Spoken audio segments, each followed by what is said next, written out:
a process that began in the Middle Ages. And if you remember, a couple of years ago, I spoke about coffee and the power of coffee and how late night study sessions developed with the institution of coffee. So here's to coffee. With that in mind, we're going to begin. Rabbi Teller is going to light the candles for the Yontif, and we ask you to please rise.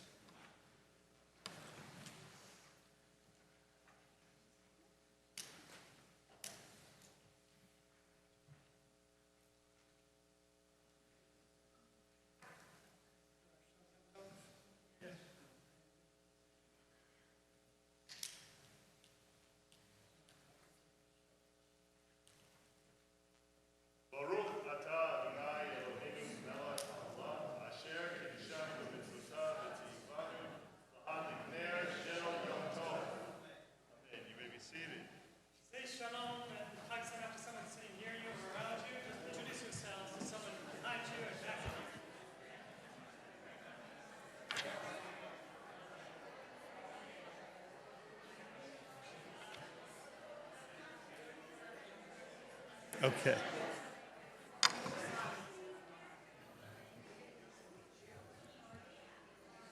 All right, thank you.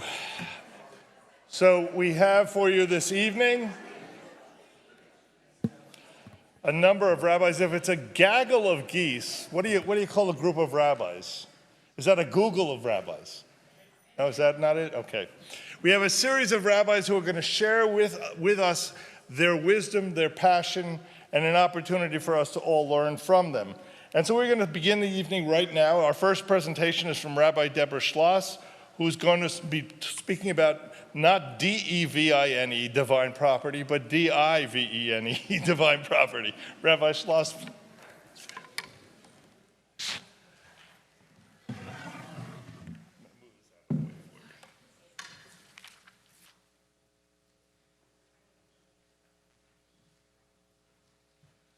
Oh, you know how short you are when you can't use this. Thanks, Cantor Mark. That's so funny. Thank you, Ranon, for removing that. Oh, wow. So, hold on 1 second. Thank you. Okay, so 18 minutes is like a weird number, so I'm going to do my best. But if you, first of all, it's lovely to be here and to celebrate Shavuot together. So when Cantor Mark asked me to teach, I was thinking, what do I want to talk about? And I realized, I need to kind of suss through some things that have been happening to me and my body. And like as we age, well, the word I want to say, I can't say because we're in synagogue, but you know what happens. And I've been dealing with a lot of physical pain lately. And so it made me think a lot about my body. So that is where this presentation comes from. So the first prayer I have listed is the blessing for the gift of our body. It's called the Asher Yatzar prayer. And I'll just have you read it on your own. A number of us who daven the morning service with some regularity are familiar with it. I see some people shaking their head. So this is a prayer that we say every day and often multiple times a day, and I'll explain about the multiple times a day in a few minutes. And it's so easy to take our bodies for granted, right? Until like something happens, right? And either you can't walk or you need to have a surgery or whatever it is. And then like all of a sudden, you don't take anything for granted. And as you get older, it's very kind of both sobering and humbling as we advance on the journey of aging. So that's a little bit about the first prayer. The second prayer is the companion prayer, actually, is the blessing for the gift of our soul. And I won't take the time to read it now, but if you're able to read it, it's really, really beautiful. It talks about eternal life, what happens when our soul is taken from us. We don't just go into oblivion, but our soul returns to God. How very comforting. And the bottom of page 2. So interestingly, Judaism views the body the same way it does our soul. They're both divine property, thus the title of my talk. So we're not the owner of our own body, as we often believe, but instead, we are stewards of our body. Just like our soul is a gift from God, our body is a gift from God as well. So we don't own our bodies in the way we own our cars or our homes, or maybe in conjunction with the bank we own them, like whatever it is, but our bodies are not ours alone. And I see our bodies not just as a gift from God, but a partnership, a gift from God and our parents. And as we get older and we don't have our parents physically with us, I think our bodies, I don't know, I think more and more, about that. I lost my dad a little more than 2 years ago, and I think about, wow, the parts of my body that remind me of him, and of course the parts of my personality that remind me of him. If you turn to the third page, you see the Tetragrammaton, the 4-letter name of God, pictured vertically. And some of you are probably familiar with this. If you're not, it resembles a body. The first Yud is the head, the Hey is our neck and arms, the Vav is our body, the middle part of our body, and the Hey are the bottom part of our body and our legs. And this raises so many beautiful ideas. So the fact that when the Tetragrammaton is written vertically, it looks like a human form, it gives us some unique ways to conceptualize God and our relationship to God. So for me, first and foremost, it illustrates God's closeness to us.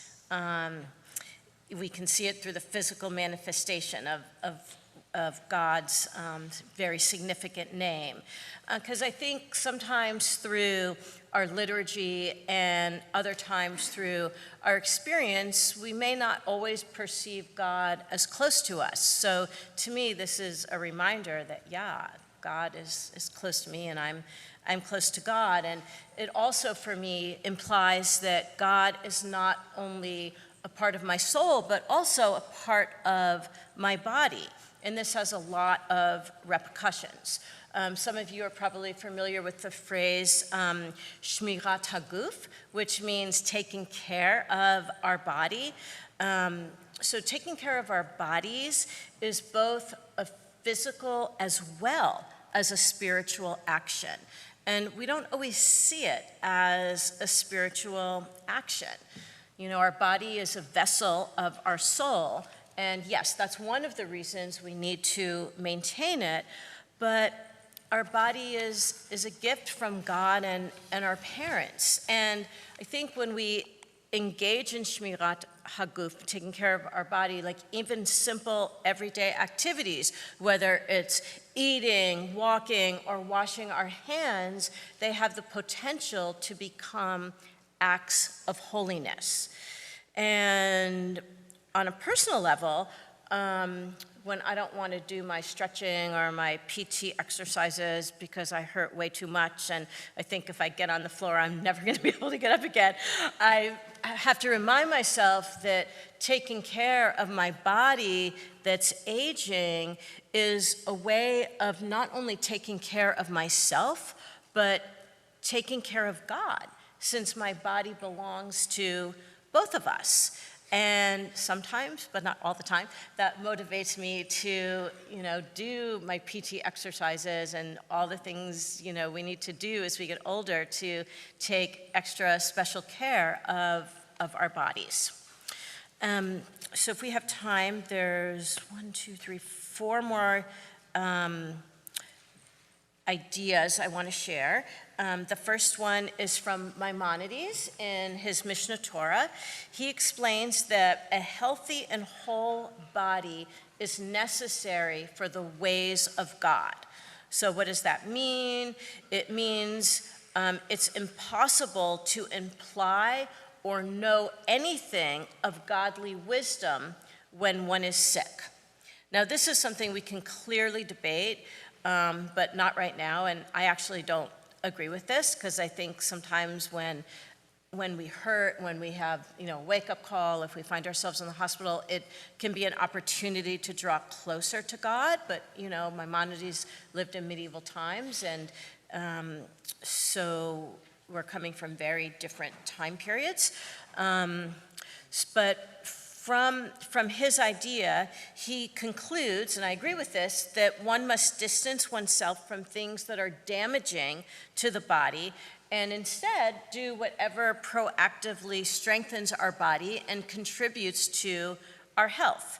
So for example, okay, maybe you laugh like I did when I first learned this. Maimonides advises that a person should only eat when they are hungry and only drink when they are thirsty, and not delay our orifices even for 1 second.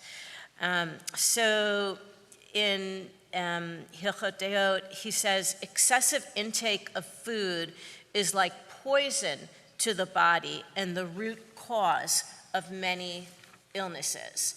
And he said, and again, remember, he's coming from medieval times, most of the illnesses that strike people are caused either by bad food or because people fill their stomachs with too much good food, even when the food is good. And if you're like me and most human beings, you sometimes eat more than you should, not because you're still hungry, but because it tastes good, etc. So I think it's really interesting advice. Next, I'd like to share an example of what happened when Hillel was walking with his students after teaching a lesson. So his disciples asked him, "Master, where are you going?" And he answered, "To perform a mitzvah." "What mitzvah?" they asked. "To bathe in the bathhouse," Hillel replied. "But is this a mitzvah?" his students asked, feeling very confused. And Hillel responded, "It is indeed. King statues are scoured and washed down by an official specifically appointed to look after them, and they receive a salary for that work. So, kal v'chomer, how much more so am I required to scour and wash myself? Because I've been created in God's image, and likewise it is written, in the image of God, God made humans." So even bathing is a mitzvah. The next point I'd like to talk about is going back to the first blessing I mentioned, the Asher Yatzar prayer. So several times a day, observant Jews have an opportunity to express their gratitude to God for the wonderful working of our bodies when we say the blessing of Asher Yatzar after relieving ourselves. So several sources mention that so this is also known as the bathroom blessing. And, you could be in an Orthodox setting and they'll have that blessing plastered on the wall after you walk out of the Shavuot, after the bathroom. So several sources mention that recital of the blessing of asher yatzar, with attention to its meaning, is conducive to good health. Why? When a person is aware of and appreciates the kindness that someone does for them, the benefactor is often happy to shower to them even more kindness. So, how much more so will God, whose goodness is unending, increase divine goodness and kindness to us if we truly appreciate the provisions that God has given us? And finally, last one, so I think I'll be in time. A modern rabbi, Rabbi Elise Goldstein, out of Toronto, asks, how can we promote physical health without narrowly focusing on weight loss and asceticism? So most importantly, where is God in this conversation?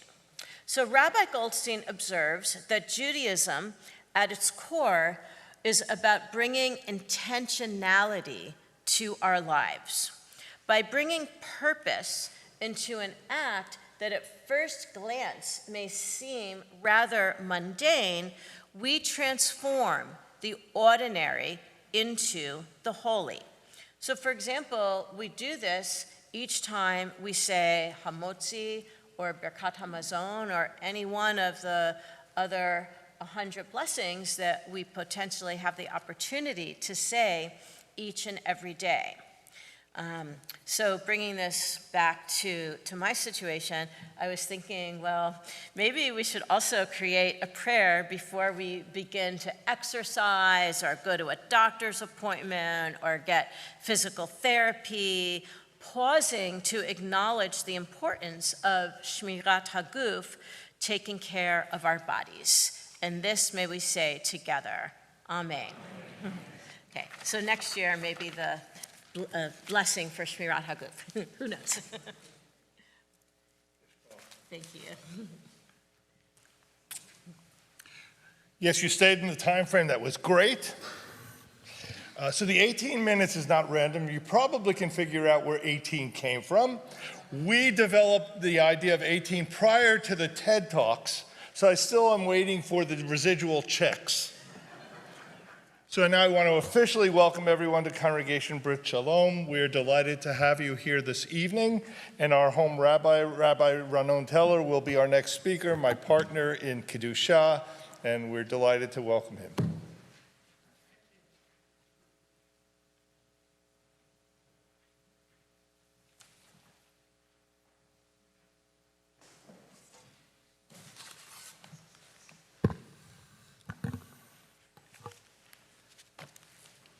All right, welcome everybody. So let's sing and then we'll learn. So we'll do the nigun that many people are familiar with. Many of you are not familiar with it, so we'll sing it twice. We'll sing it the first time sort of mellow, and then the second time we'll bring the energy and the enthusiasm. All right, so first time, don't go too overboard the first time. Save the energy for the second time. Yalla yalla la lilla la la la lilla yalla la la la la la yalla yalla la lilla la la la lilla la la la la la la yalla la la la yalla la la la la la la la la la la ya la la la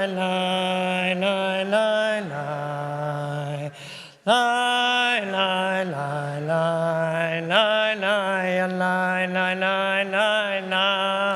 la ya la ya la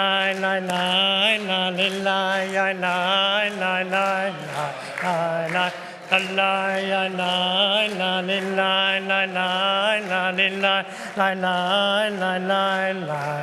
la la la la la ya la la la la ya la la la la ya la ya la la la la la la la la ya la ya la la la la. Midrashim on Mount Sinai. So I've gathered a collection of midrashim, of rabbinic imaginative texts, illustrative texts that will teach us about the underlying spirituality of Mount Sinai.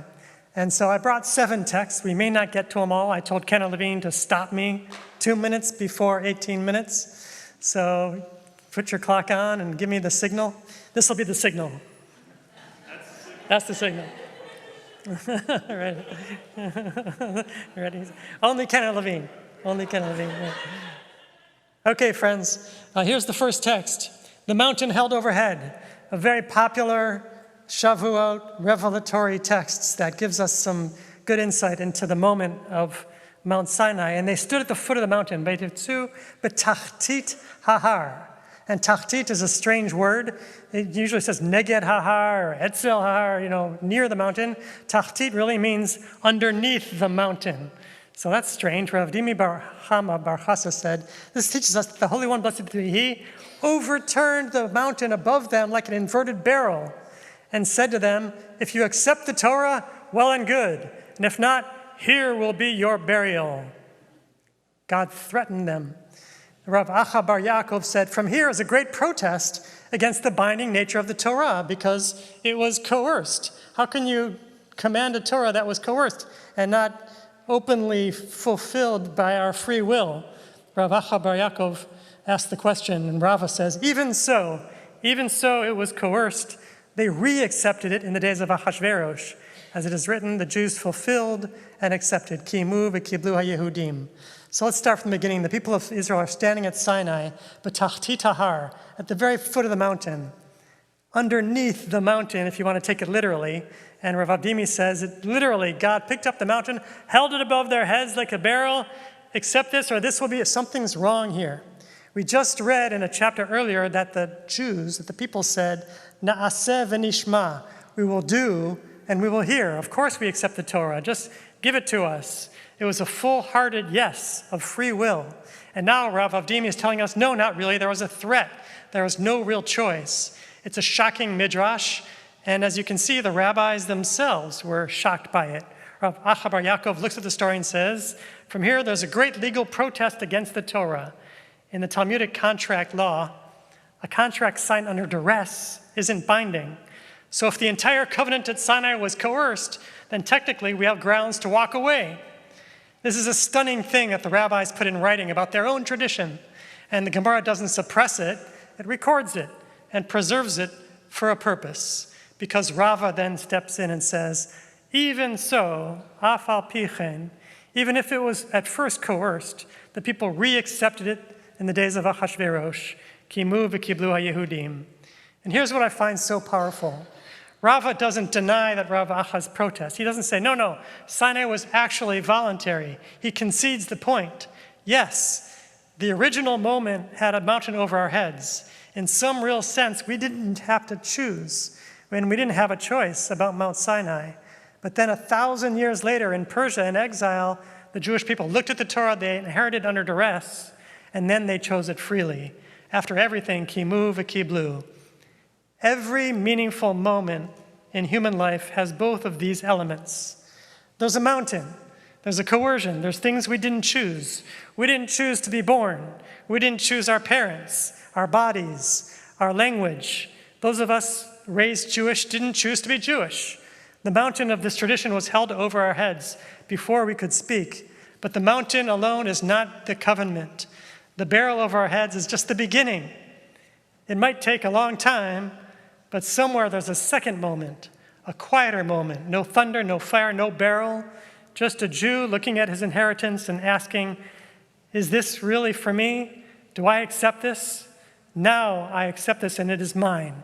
That's the kimu v'kiblu moment. And in some ways it's even holier than Sinai because there's nothing holding over our heads. There's only us and the Torah and the free human heart. Tonight we stand at Sinai on Shavuot. And the question that this text puts before us is not, were you at Sinai? Because we all believe we were at Sinai in some sense that we'll see. The question is, have you had your Persia moment yet? Have you had the moment when the tradition you inherited stopped being a mountain, stopped being coerced, and started being a choice? I pray that each of us be blessed with that moment when it comes. Kimu v'kiblu. May we say yes freely with our whole hearts. Teaching number 2. Every soul was present at Sinai. It says in Nitzavim, Lo itchem levadchem anochi karet et habrit hazot. Not with you alone do I make this covenant, but with everyone who stands here with us today, and also with him who is not here with us today. I make this covenant, says God, not with you who are here, but with everybody who's here. Not only you, but the people who aren't standing here today. So the question for the Midrash is, who are those people that aren't here? These are the souls destined yet to be created, who have no physical substance of which standing could be said. Even though they were not yet in being, each and every one received his portion. And likewise, the converts destined to convert, they too were there and received the Torah. Beautiful, right? The Torah, and this is near the end of the Torah, gives us this very strange verse. Moses gathers the entire people and says, Atem nitzavim hayom kulchem, all of you. And then he announces this line that the rabbis can't let go of. Not with you alone, but with those of you who aren't standing here today. The Midrash Tanchuma on this parsha gives us a breathtaking answer. These are the souls who are yet to be created. We were all standing at Sinai, even the people who didn't exist yet, the ones who didn't have a body. Before we existed, a portion of our Torah was set aside for us with our name on it. And then the Midrash adds one more line. And likewise, the converts who would one day choose to come, they too received the Torah there at Sinai. What the rabbis are doing here is theologically radical. In other traditions, a convert is someone who starts outside and then joins, a late arrival, an honored guest. The Tanchuma says, no, every soul who would ever find their way to this people was already there at Sinai. In Jewish theology, a convert does not become a Jew. The soul was always Jewish. The body simply took a while to find its way back home. This is one of the most beautiful teachings our tradition has. And I want to suggest two things. Now, number one, for those of you who came to Judaism by choice, the Tanchuma is telling us something important. You are not converts to our Torah. You came back to your Torah. This portion has always been yours. You belong here in a way that began before you. And second, the one for all of us, each and every one of us is holding a portion of Torah that no one else can hold on to. This means that none of our connections with our Judaism is optional. None of us is replaceable. The portion set aside for us before we were born, before we had a name, only we can carry that. And it means whatever we bring is enough. We are not here to perform someone else's portion. You are here for your portion. The questions you have, the doubts you carry, the gifts that are uniquely yours, the rabbis are saying those are exactly what the Torah needs from you. Your chelek, your portion, set aside for you before time began. Number 3, turn the page. Every word in 70 languages. Devei Rabbi Yishmael Tana, the school of Rabbi Yishmael taught.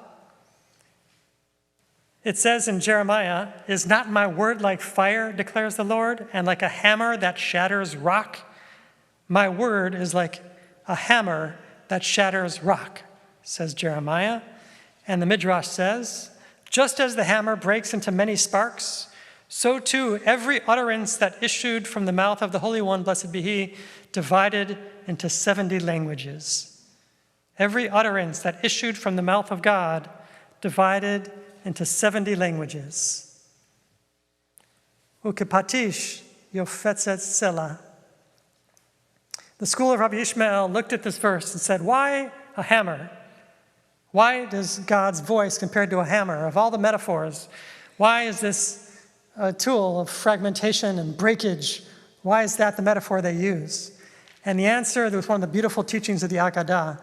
Just as a hammer breaks into many sparks when it strikes the rock, so too every single utterance that issued from the mouth of the Holy One divided into 70 languages.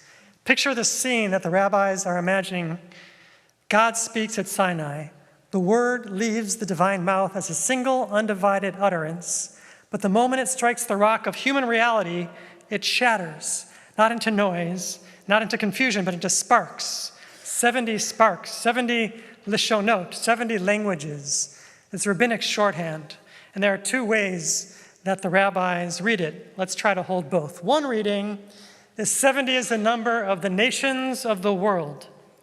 Genesis chapter 10 gives us the nations after the flood, and the rabbis count 70 nations descended from Noah. So when God's word fractured into 70 languages, it goes outward. The Torah is given in a way that's addressable to every human being on earth. Even though only one nation said yes at Sinai, the content of Revelation was universal. The hammer strike was meant to be heard everywhere, 70 languages to all of humanity. The second reading goes inward. The 70 languages are the 70 faces of Torah, Shivim Panim LaTorah, the many legitimate ways the same divine word can be understood by Jews who wrestle with it across the centuries. For example, Hillel and Shammai disagree, and the Gemara tells us these and those are both the words of the living God, and both are right. Why?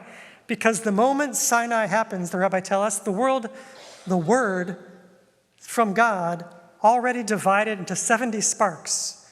The plurality was not a falling off from the original revelation. The plurality was the original revelation. A more anxious tradition might say there's one divine word, and human disagreement is noise that distorts the holy divine word. That's only one. But that's not how we see it. The school of Rabbi Yishmael is telling us no. That static, that 70 is the signal. The hammer is designed to fracture. The divine word itself becomes only by breaking apart on the rock of human encounter. The unity of Torah is not uniformity. It's the integrity of the original hammer strike. We do not need to agree to be one people. We only need to remember that we are all holding sparks of the same word. We are celebrating Shavuot, and as we stand at Sinai tonight and tomorrow, we imagine that the school of Rabbi Yishmael, we imagine that there's a hammer that's descending God's word and breaking it into, shattering it into 70 sparks, finding their way across centuries, across continents, across this very room. And one of them, your spark, is sitting quietly and unmistakably inside of your soul. All right, teaching number 4. How are we doing? 5 more minutes. All right, it's probably 1 or 2 more texts. Let's see how it goes. Teaching number 4. Amar Rabbi Abahu b'shem Rabbi Yochanan. When the Holy One, blessed be He, gave the Torah, no bird chirped, no fowl took flight, no ox bellowed, the celestial wheels did not soar, the seraphim did not say, Kadosh, Kadosh, Kadosh. The sea did not roar, no creature uttered a sound, the world fell silent and still, and the voice went forth, saying, I am the Lord your God. When we picture Sinai, we generally picture noise. That's the pshat, that's the simple explanation in the Torah. The Torah itself describes it that way. Thunder and lightning and blasts of the shofar growing louder and louder, the mountain wrapped in smoke and flame, the people trembling and pulling back, sensory overload. But the Midrash here hears something else. Rabbi Abahu, in the name of Rabbi Yochanan, takes us beneath the thunder into the silence. Listen to the catalog of noises. The rabbis are not in a hurry. They want us to feel the silence by taking an inventory of everything that would normally be making a sound and is not. The birds, silent. The wild oxen, silent. The sea, silent. And then most astonishingly, the Ophanim did not move. The seraphim, the angels, the ones who at every moment are singing Kadosh, Kadosh, they fell silent too. Stop and feel that for a moment. In Rabbi Abahu's universe, the angels are always singing. The entire being of an angel is song and praise. The Kedusha, when we say Kadosh, Kadosh, Kadosh, is our attempt to slip into that world for just a moment on the song that never stops in the heavens. And at this moment of Sinai, the rabbis are saying, even the angels stopped singing. Why? Because the cosmos had to make room for these words. I am the Lord your God, Anochi. The most important sentence in human history needed a silent universe to land in. And the rabbis are telling us that God prioritized that landing over the angels' constant song. The whole apparatus of cosmic praise was for one breath set aside so that the divine word could reach human ears. At Sinai, God valued human encounter more than the angels' praise. We live in a pretty loud civilization. Our pockets buzz, our screens flicker, our news is engineered to alarm us, our calendars are overloaded, our minds rarely get more than a few seconds before another notification comes to remind us of something else. Rabbi Abahu is telling us that revelation requires silence. And so I want to suggest that one of the most countercultural Jewish practices of our time is the practice of holy silence. And this isn't easy, but the rabbis are promising us that something exquisite will happen in exchange. They're saying that beneath the noise of our lives, there is a still, small voice. Anochi Hashem Elokecha, I am the Lord your God, addressed to each and every one of us, waiting patiently for us to be quiet. Let's spend 30 seconds in quietness and meditation to hear the Anochi in the silence, a few moments of silence.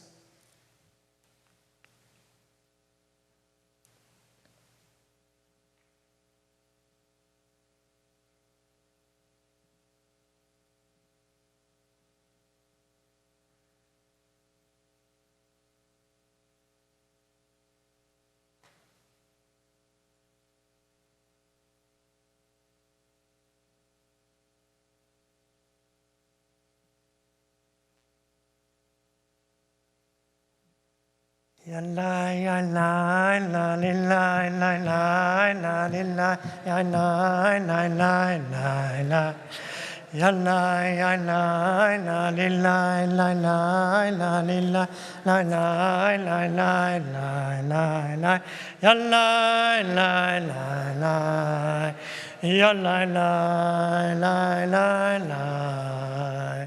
la la la la La la la la la la la. Chag Sameach, everybody. Chag Sameach.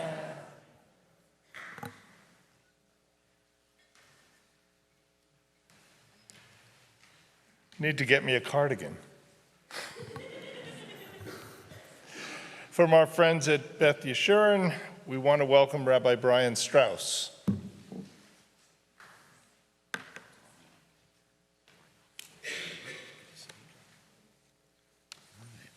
Good evening, everyone.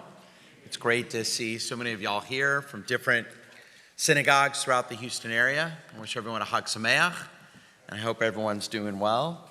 And I look forward to learning with all of you tonight and learning from some of my terrific colleagues tonight. We've been doing this now for many years, joining congregations, coming together, and I always enjoy it, chance to see people I don't always get to see and to learn from some of my amazing colleagues here in Houston. So we all know since America declared independence 250 years ago, Jewish immigrants have had their own unique challenges. I'm reminded of the story about Sig Luckman. He's the great Jewish quarterback for the Chicago Bears of the 1940s. Sid finally convinced his mother to come watch him play. She had never understood football, but he was her son, so she decided to go to this strange game. She sat in the stands already nervous. Every time her son got tackled, she gasped. She covered her eyes. She kept asking the people around her, that quarterback, is he okay? Does he have to do that? Why should my son get hurt? Then late in the game, the pass protection broke down, and these enormous, huge defensive linemen came charging straight at the quarterback, her son. His mother jumped up from her seat and shouted at the top of her lungs, Sidala, give them the ball already. I'll buy you another one. Supposedly a true story. Yes, for us as Jews, this country has been nothing short of a miracle. In the years that we've been here, and now for 250 years, America gave us safety when much of the world would not. It gave us equality under the law when most places offered us none. It gave us a place to dream, and to build. No one put it more beautifully than George Washington did. Shortly after becoming president, the Jews of America actually wrote a letter to President Washington. It was a version of a formula we Jews had used for centuries when addressing kings. It was a respectful plea for protection. So in the letter, they praised Washington, promised Jewish loyalty, and implicitly asked the new president to simply be tolerated. This is all we Jews knew. Hope that the leader where you live will tolerate you so you can have some protection so you can live. They anxiously waited for a reply. And the president responded. Go to your study sheet. You may have heard of this letter before. It's a true letter that you actually can see in Newport, Rhode Island, the Touro Synagogue. It's still up. This is what he writes. He writes to the Jews of America, for happily the government of the United States, which gives to bigotry no sanction, to persecution no assistance, requires only that they who live under its protection should demean themselves as good citizens, and giving it all on occasions their effectual support.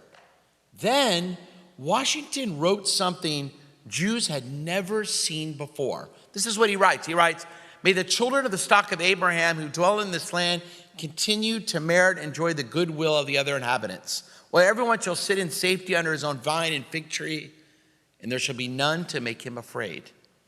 May the Father of all mercy scatter light in our darkness in our paths, and make us all in our several vocations useful here and in God's own due time and way, everlasting happy. Washington actually wrote versions of this letter to 3 separate congregations. Because even though the American Jewish community at that time was very small, the Jews could not agree on which synagogue, which rabbi should represent them. It's like the Jew is stranded on an island by himself and builds 2 synagogues. You've heard it before, the one he attends and the one he would never step foot in. But that's a sermon for another time.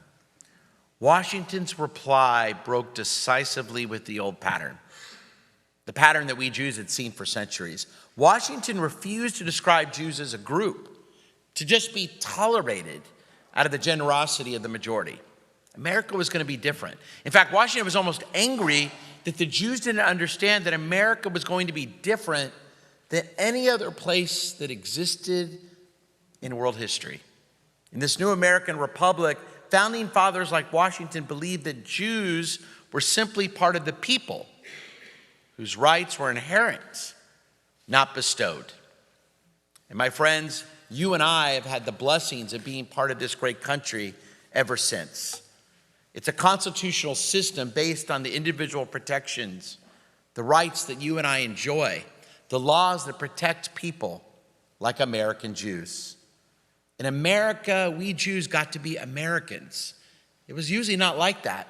Jews existed for centuries in Iraq, but they were still Jews. They could never be full Iraqis. Jews lived for centuries in Russia, but they could never really be Russian. They were always the Jew. Jews lived for centuries in many, many countries, but they could never be fully part of the people. But in America, we could truly be Americans. It's been said before, no compliment has ever been paid to any nation in the history of the world that is a bigger compliment than the Jewish experience in America. This place has been different. But as we reach our 250th anniversary of this incredible country, I know that you and I are more nervous than we've been in a very long time.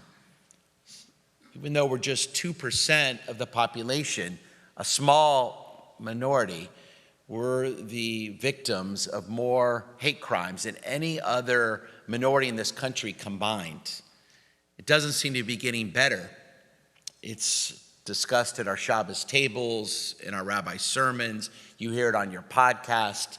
We all feel it in our bones. Is it the fact that in many ways, people, Americans in general, seem to be more uncertain about our future? You would think the 250th anniversary of this incredible country would be a time of joy and celebration, and we will celebrate this summer, but in many respects, I think many Americans feel less confident about the future of this country than they have in a very long time. Is it the advent of AI? Is it the extremism brought about by social media that only tends to breed the extremes and makes our political system even more dysfunctional? In many ways, we see anti-Semitism rising on the extreme left and on the extreme right. You've heard it before, the horseshoe effect, where the extreme right and extreme left share nothing in common except the dislike of you and me. And it's not just the dislike of you and me, it's actually the blaming of you and me. It's an easy answer to those who feel victimized. They can't get ahead, that no matter how hard they work, they can't afford the American dream. That the first time in decades, Americans are having a hard time getting ahead. Just ask your son or daughter or your grandson or granddaughter. It's ever been harder to buy a home, to pay for your college education. And so when people feel like there's not as much hope as there should be in this great country, when they still see some people making so much money, it's easy to blame someone. And unfortunately, we've seen this pattern before. They blame the Jews. Leo Strauss wrote 70 some odd years ago, 65 years ago, 64 years ago. He wrote something interesting. It's on your study sheet.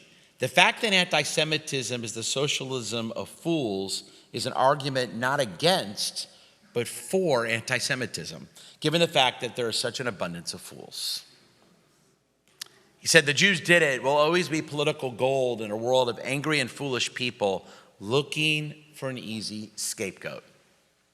And that's what we're seeing right now.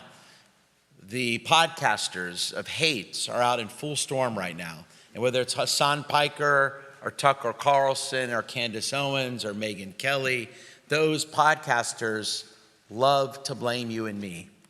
And unfortunately, they have people that are willing to listen. But tonight I would argue with you that not only, God forbid, if anti-Semitism increases and you and I see ourselves as more and more victims, more and more Jewish victims here in America, not only does it affect you and me, but I would say it's a sign of something even worse. It's a sign of societal decline here in the United States. We've seen that pattern again and again. Look on your study sheet. You may have heard of this analogy before. It's called the canary in the coal mine. In centuries past, coal miners used to actually bring canaries down into the mines with them. Canaries are far more sensitive than we as humans to toxic gases, especially carbon monoxide. If the air was safe, the canary sang.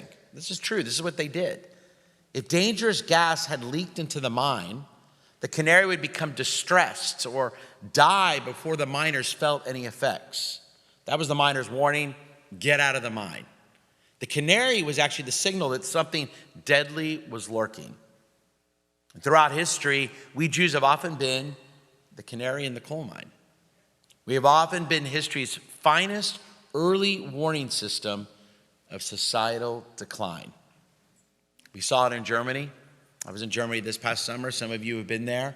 It was a sign that Germany was up for something much worse than just persecuting us. It was going to be destroyed in World War II. Look at communist Russia. They went after us again and again and again. We see Russia and even what it is today, a horrific place to live. And look at the Arab world. The Arab world continues to fall way behind most of the Western world. And I would argue with you, maybe it's the fact they got rid of all their Jews after the creation of the state of Israel. When countries go after their Jews, it's awfully a telltale sign. The canary dies. It's a sign that there's something much worse going on in the society in which this happens. God forbid, is this America now? And maybe that's why we feel in our bones that why we celebrate this summer, we really aren't celebrating as much as we wish we could be celebrating. So what do we do? Are we powerless, or is there something we can do before, God forbid, things get worse? We have to be optimistic. We have to be hopeful. We have to believe that God has better plans for us as American Jews.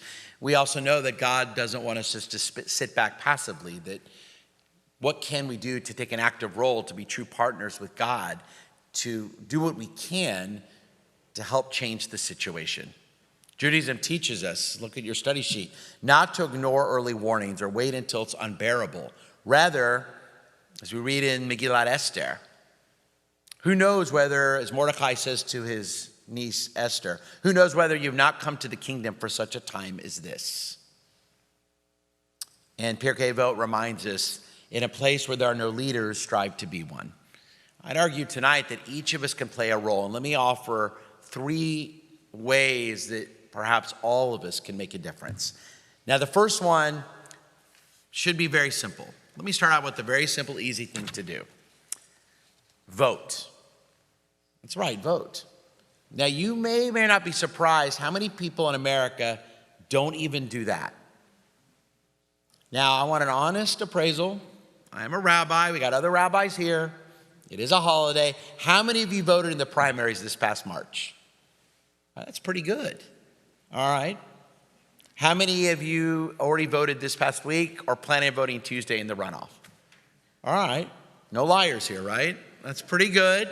You got till Tuesday. I think you could still, well, if you're going to vote on Chag, I don't want to know about it, but I think you can vote tomorrow. Early voting, I think, is over tomorrow, but you can definitely vote Tuesday in the runoff. Tomorrow is still early voting? Yeah, I think for Sunday, I think Saturday. Okay. But they canceled the meeting only 1 week, but they did it. Okay, but listen to this. In 2024, 89 million eligible Americans chose not to vote. That's roughly 36% of everyone who could have showed up. Just 64% of Americans voted. Now, that year was actually considered historic. It's the second highest this century. But still, more than 1 in 3 Americans stayed home. Across the last three national elections, only 41% of eligible adults voted in all 3 national presidential elections.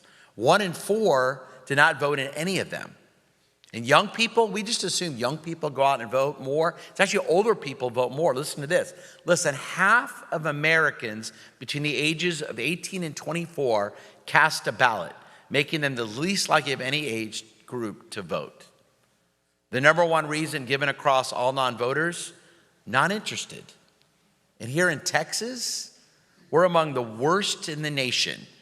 In 2024, barely 57% of eligible voters casted a ballot, one of the lowest rates in the entire country. In fact, you know how many Texans normally vote in a runoff primary like we're experiencing right now this week? 6%. 6%. In fact, the district runoff this past week, the district seat runoff that many of us live in, 6% of people showed up. 250 years into this American experiment, and the leading obstacle to democracy is not oppression, it's indifference. So I would encourage you, learn about the opponents, educate yourself, go online, talk to people that you trust, and go vote. I voted, what's today, Thursday? I voted yesterday. I went to Bayland, did my early voting, and it literally took 5 minutes. It's quick, it's easy, vote. Because if 6% of people are only voting in the runoff primaries, we can end up with some pretty scary people. And as we know, as you may have heard about that woman running for Congress in San Antonio, or the guy running in the Republican primary in Florida, or other crazy people out there, the extremists on both sides are running. They're out. They're running for city councils, school boards, they're running for mayors, they're running for Congress. They are there. And they're counting on the fact that most Americans don't show up. But if we show up, we decrease the chances they'll get elected. I'll tell you one quick side note. Lisa and I just had the blessing of going to Australia. Our son was there for the semester abroad studying, doing his spring semester. It's an awesome place, by the way. I'll bore my congregants with the Australia sermons. But you know, in Australia, you actually get fined if you don't vote. I never heard that before. Maybe you know that. You actually get real fines. It's like a $200 fine. So they have like a 99% turnout rate. Now, I know that's not going to happen anytime soon, but I don't know. Maybe it'd be a good idea because Americans, we're not fined, and there's no reason for us not to vote. We have early voting. Go vote. Number 2, get involved in organizations. There are some awesome organizations out there. AJC, ADL, the Federation Community Relations Council. My friend Nori Leader, who goes to Brit Shalom. Many of you know Nori. She started that great organization, Houston Jewish Women Vote. Right? I would not want to mess with that organization, right? And Nori, right, they're doing some great things. They're making sure that people are running for local offices are accountable to the Jewish community. So get involved, participate. We're very fortunate here in Houston. There's some extraordinary organizations that really have an opportunity to educate us. Get involved. And number 3, consider running yourself. I mean that. You know, I think in previous generations, some of us, more of us probably were involved. Maybe it's running for office. Maybe it's getting involved in the Democratic Party or the Republican Party. Get involved, right? It's easy to say, I'm too busy. We're all busy. I get it. But consider getting involved, because the more normal people, mainstream people like all of us, who care not only about our own rights, but the rights of all minorities in this country, the more we get involved, the less likely the extremists, the people that are going after you and me and other minorities, the less likely they'll have any say. So get involved.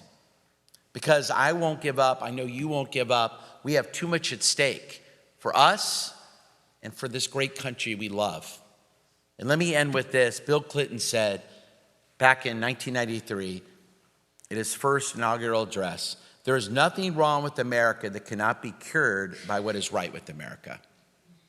And Ronald Reagan said in his farewell nation address to the nation in 1989, but as long as we remember our first principles and believe in ourselves, the future will always be ours. Chag Sameach, everyone.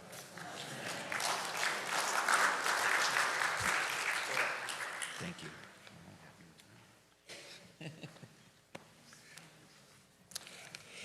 So in just a couple of minutes, it's at 8:15, we will begin Yontif with the Maariv service. We're going to give you the opportunity to fulfill the blessing that Rabbi Strauss brought to us.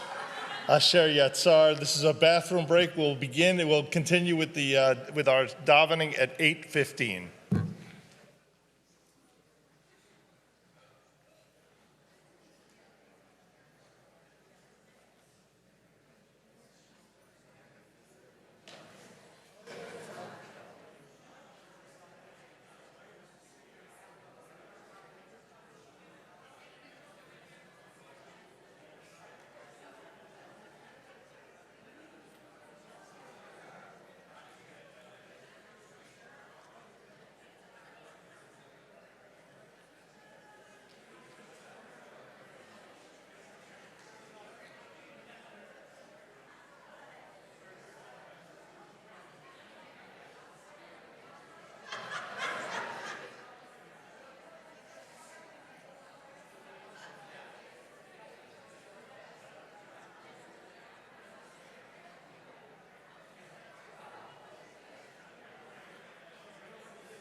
Do we have a?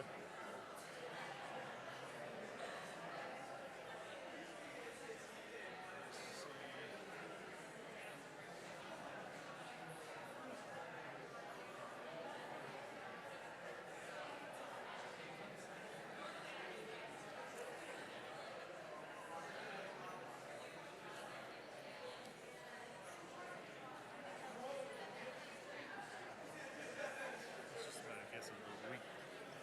Yeah, I mean, other than that, everything should be.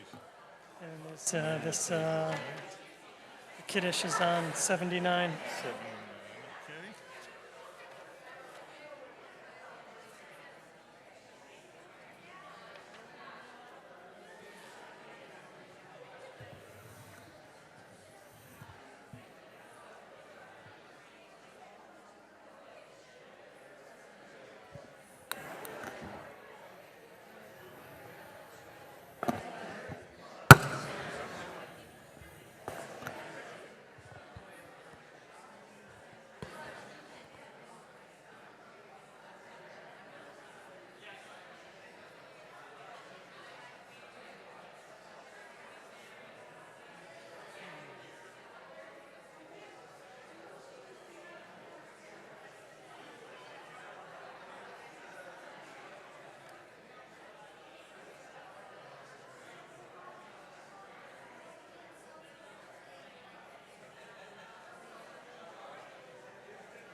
Ready? Okay, friends, let's gather. La la la la, ya la la la la la la la. La la la la la la la la la la. Chag Sameach, everybody. So we're going to do the Maariv service. You can find your Sidurim in your pew pockets.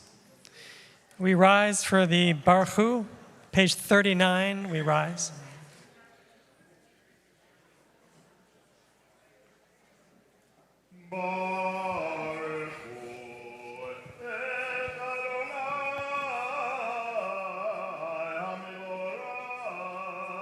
Baruch Adonai Amo Adonai Amo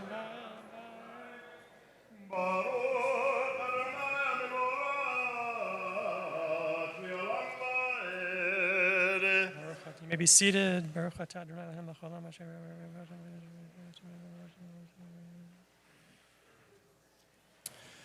El chai v'kayam tamid yimloch aleinu leolam va'ed baruch atah Adonai Baruch Shemo. ha'Maariv ha'Ravi. Amen. Page 40, a prayer of love, ahavat olam.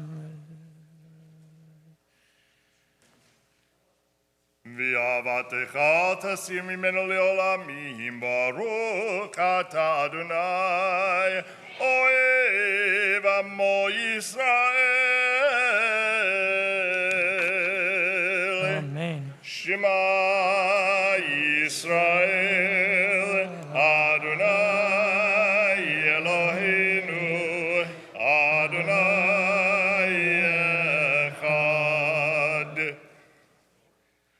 Ve'ahavta et Adonai Elohecha bechol levavecha ubechol nafshecha ubechol meodecha ve'hayu hadvarim ha'ele asher anochi mitzavecha hayom alevavecha v'shinantam levanecha v'dibarta bam v'shivtecha b'veitecha uv'lektecha b'derech uv'shochbecha uv'kumecha וקשרתם לאותה ידיך, והיו לטוטפות בין עיניך, וכתבתם על מזוזות ביתך ובשעריך. והים שמוע תשמעו את אשר אנכי Page בצדק 42.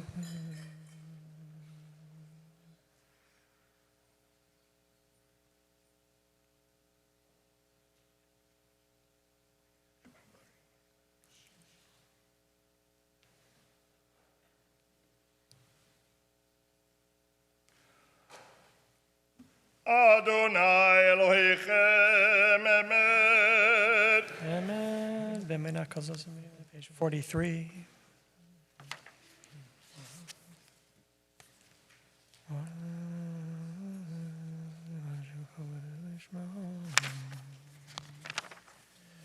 ומלכותו ברצון קיבלו עליהם משה ובני ישראל לכנו שירה בשמחה רבה ויאמרו כולם מי כמוך באלים אדוני מי כמוך נדר בקודש נורתי לא רוסף אלה מלכותך ראו בניך בוקע ים לפני משה זה ליאנו ויאמרו אדוני ימלוך לעולם ועד ונאמר כי פדה אדוני את יעקב וגאלו מיד חזק ממנו ברוך אתה אדוני גא ישראל. Amen. Hashkivena.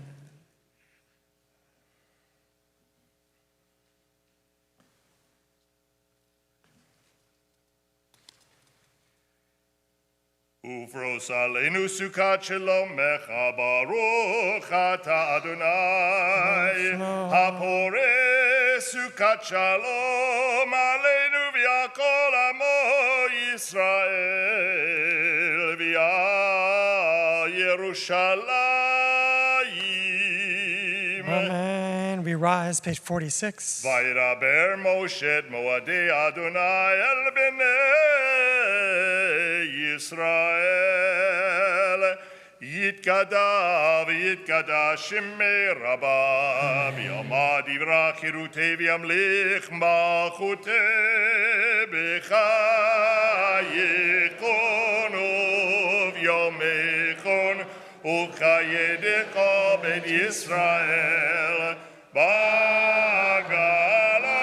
בגלה ובזמן קריב יאמרו יהי שמי רבה מברך לעולם עולם ימיה יתברך וישתבח ויתפאר ויתרומם ויתנשא ויתהדר ויתעלה ויהלל שמי קודשה בריחו לעילא מן כל ברכתה ושירתה תושבחתה ונחמתה דמירן בימה וימרו. The Amidah for festivals is on page 306.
If you're davening, please continue. We continue on page 54 with Kaddish Shalem. יתקרא ויקרא שמי רבה, מיום עד יברא קירותי וימליך מלכותי בחייכון ובימיכון ובחיי לכל בית ישראל, בעגלה וזמן קריב יאמרו. יהי שמי רבה מברך, לעולם עולם ימיה. יתברך וישתבח ויתפאר ויתרומם ויתנשא ויתהדר ויתעלה ויתהלל שמי קודשה בריחו לעילה מן כל ברכתה ושירתה תשבחתה ונחמתה דאמירן ביעלמה ואמרו אמן תקבע צלות הון ובאות הון דכל ישראל קודם אבל הון ושמיה ואמרו אמן יהי שלום הרבה מן שמיים וחיים עלינו ועל כל ישראל ואמרו אמן עושה שלום במרומיו הוא יעשה שלום עלינו ועל כל ישראל ואמרו Amen. We rise for Kiddush, page 79. ברוך אתה אדוני אלוהינו מלך העולם בורא פרי הגפן ברוך אתה אדוני אלוהינו מלך העולם אשר בחר בנו מכל עם ורוממנו מכל לשון וקידשנו במצוותיו ותיתן לנו אדוני אלוהינו באהבה מועדים לשמחה חגים וזמנים לששון את יום חג השבועות הזה זמן מתן תורתנו מקרא קודש זכר ליציאת מצרים כי בנו בחרת ואותנו קידשת מכל העמים ומועדי קודשך בשמחה ובששון הנחלתנו ברוך אתה אדוני מקדש ישראל והזמנים ברוך אתה אדוני אלוהינו מלך העולם שהחיינו וקיימנו והגיענו לזמן הזה. Amen. L'chaim, l'chaim. Page 56 for Aleinu. עלינו לשבח לאדון הכל, לתת גדולה ליוצר בראשית, שלא עשנו כגויי הארצות, ולא שמנו כמשפחות האדמה, שלא שם חלקנו כהם, וגור עלינו ככל העולם, ואנחנו קוראים ושרים לפני מלך מלכי המלכים הקדוש ברוך הוא שהוא נוטה שמיים ויוסד הארץ ומושב יקרו בשמיים ממעל ושכינתנו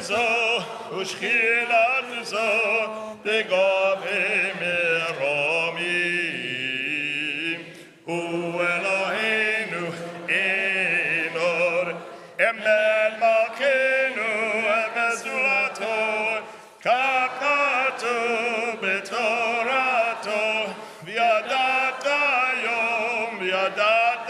יום והשיבות אל לבביך כי אדוני הוא האלוהים בשמיים ממעל ועל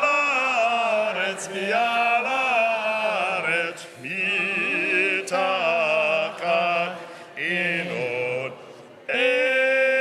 עוד כן נקבל אחד מאלוהינו בתפארתך לעולם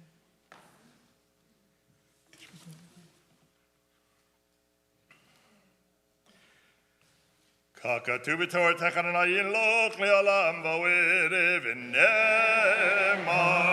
והיה אדוני למלך על כל הארץ ביום ההוא יהיה אדוני אחד ושמו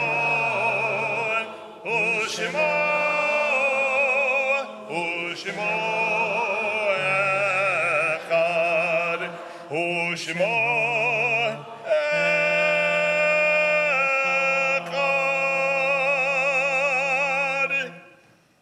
Friends, you may be seated. Mourner's Kaddish for mourners on page 58. Yitgadal v'yitgadash shemei Rabbah. בעלמא דברה קירותי וימליך מלכותי בחיי חון וביומי חון ובחיי דכל בית ישראל בעגלה ובזמן קריב ואמרו אמן. יהי שמי רבה מבורך לעולם ועולמי עולמיה. יתברך וישתבח ויתפאר ויתרומם ויתנשא ויתהדר ויתעלה ויתהלל שמי דקודשה בריחו. לעילה מכל ברכתה ושירתה תושבחתה ונחמתה דאמירן בעלמא ואמרו אמן. יהי שלמה רבה מן שמיה וחיים עלינו ועל כל ישראל ואמרו אמן. עושה שלום במרומיו, הוא יעשה שלום עלינו ועל כל ישראל ואמרו amen. May the one who makes peace above bring peace and comfort to us below, and together we say amen. Amen. Chag Sameach.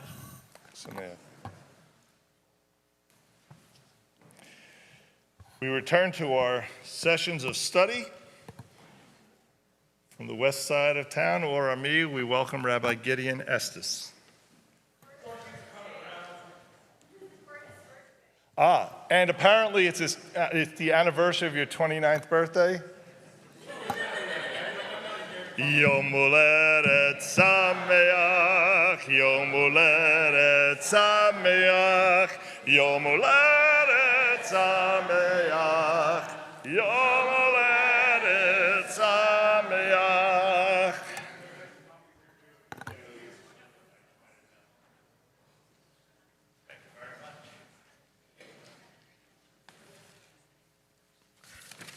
Thank you all for the nice birthday wishes. I've had several friends of mine ask me, so do you have any fun plans for your birthday? I said, yeah, I get to teach Torah to a bunch of people for Shavuot.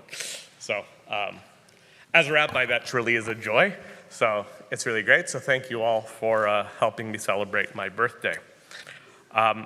Before my planned remarks, I just want to take a moment of personal privilege to say a huge thank you, and we'll miss you, to Cantor Mark Levine.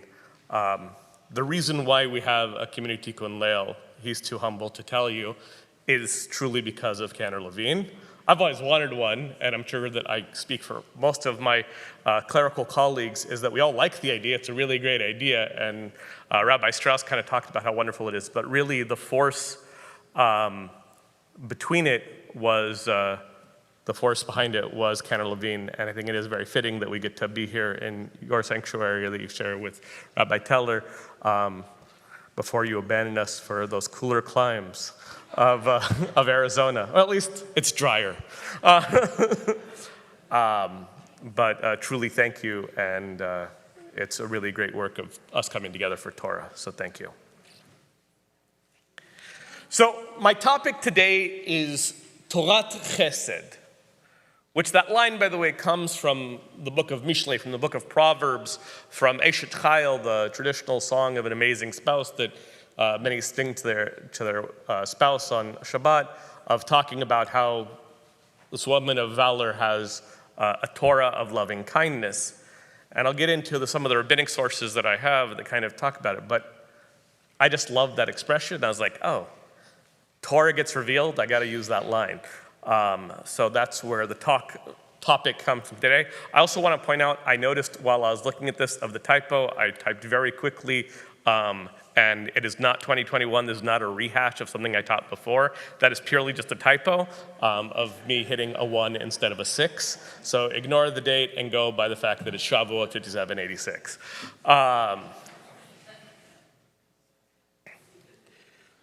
One of my favorite lines of Torah, and I use Torah begadol, by Torah meaning Tanakh and really all of teaching, but really one of my favorite lines of Hebrew scripture comes from Sefer Micha, the prophet Micah, of where it says, "You've been told, O mortal, what is good, and what does God require of you? Only to do justice, to love goodness, and walk modestly with your God." Ma tov ma Hashem doresh mimcha, what does God direct you? Oseh mishpat, do justice, v'avat chesed, love chesed, goodness, loving kindness, v'atzinu lechet im Elohecha, to walk with your God. So wondering what exactly this means, we get a line in the Bavli, which I'm going to read through the English for. That's my first big source. This comes in the middle of page 49b. I forgot to write the Masechet. It's Masechet Sukkah, so it's from Masechet Sukkot. Once again, page 49b. Like I said, I was writing this rather late. That's why it wasn't included in your source sheet. And this is what Rabbi Elazar said. What is the implication of the text? It has been told to you, O man, what is good and what does Adonai require of you? Only to do justly, to love mercy, and to walk humbly with your God. To do justly means to act in accordance with justice. Okay, that part's easy. We're not going to go too deeply into that. To love mercy refers to acts of loving kindness. Chesed, what exactly this is? And to walk humbly with your God refers to attending funerals, providing for a bride with a dowry for her wedding. And now we can make an a priori deduction that it matters which are normally performed publicly, the Torah says, to walk humbly, and how much more so in matters that are done privately. So here it's reading together that the act of doing chesed and walking humbly is to do these acts of kindness, which is providing for those in need and helping them have their needs. That's part of the acts of chesed that we have, right? Is that if you have a poor bride, you still make sure that she has a wedding, because every bride is beautiful, every bride deserves to have her day, and that is what Jewish communities do, is we always make sure that everyone can fully participate. And then we get more in the discussion. Rabbi Elazar stated, greater is he who performs charity than he who offers all the sacrifices. For it says to do charity and justice is more acceptable to Adonai than sacrifice. Proverbs 21:3. Rabbi Elazar further stated, acts of loving kindness, gemilut chasadim, that's the word chesed again, are greater than tzedakah, for it says, sow to yourselves according to tzedakah, according to charity or justice, but reap according to chesed in Hosea. When one sows, it is doubtful whether he will eat the harvest, but one reaps, he can certainly eat. But also you can take it as this idea of like when you're doing justice, that's putting the work in, and when it's going to come back, if we help make a just world, that we have this good kindness, loving kindness, this act of beauty of chesed that brings forth. Rabbi Elazar further states that the word of charity depends entirely upon the extent of kindness in it. For it is said, sow to yourselves according to charity, but reap according to kindness. This is what the Gemara likes to do, is it has like 4 different people say the same verse as proof for what they're saying, to say something else. It's part of that hammer strike of those sparks that Rabbi Teller talked about. And our rabbis taught in 3 respects, Gemilut Chasadim is superior to charity. Tzedakah, charity can be done only with one's money. But Gemilut Chasadim can be done with one's person. Flip the page. And one's money, charity can be given only to the poor, but Gemilut Chasadim is both to the rich and poor. Charity can be given to the living and only, but Gemilut Chasadim can be done both to the living and the dead. Because after all, the act of true chesed, chesed shel emet, is when we do kfura hamet, of when we honor the dead, of burying the dead. Rabbi Elazar say that he performed acts of charity and justice as regarded as though he had filled the world with all kindness. For it says, he who loves charity and justice, he has filled the world with loving kindness. Tehillim 33:5. But lest you say that whoever wishes to do good succeeds without difficulty, Scripture says, how precious is your loving kindness, O God. One might say this also applies to one who fears God, but the loving kindness of Adonai is everlasting time to everlasting time on those that fear him. This last line, I included it because it reminds us that doing chesed, doing loving kindness, is not always easy, but it's always rewarding. And now, some of you might recognize this next piece from, if you ever davened daily from Sidur Sim Shalom, which was the conservative Sidur, because it was included in it in terms of passages for study, in terms of act of kindness. And it's from Talmud Bavli Sotah 14a. Rabbi Chanina, and Rabbi Chanina, son of Rabbi Chama, son of Rabbi Chanina, would say, what is the meaning of it? And Adonai your God shall you walk with him, and shall feel his commandments. You shall keep unto his voice, shall hearken to him, shall serve you until you shall cleave.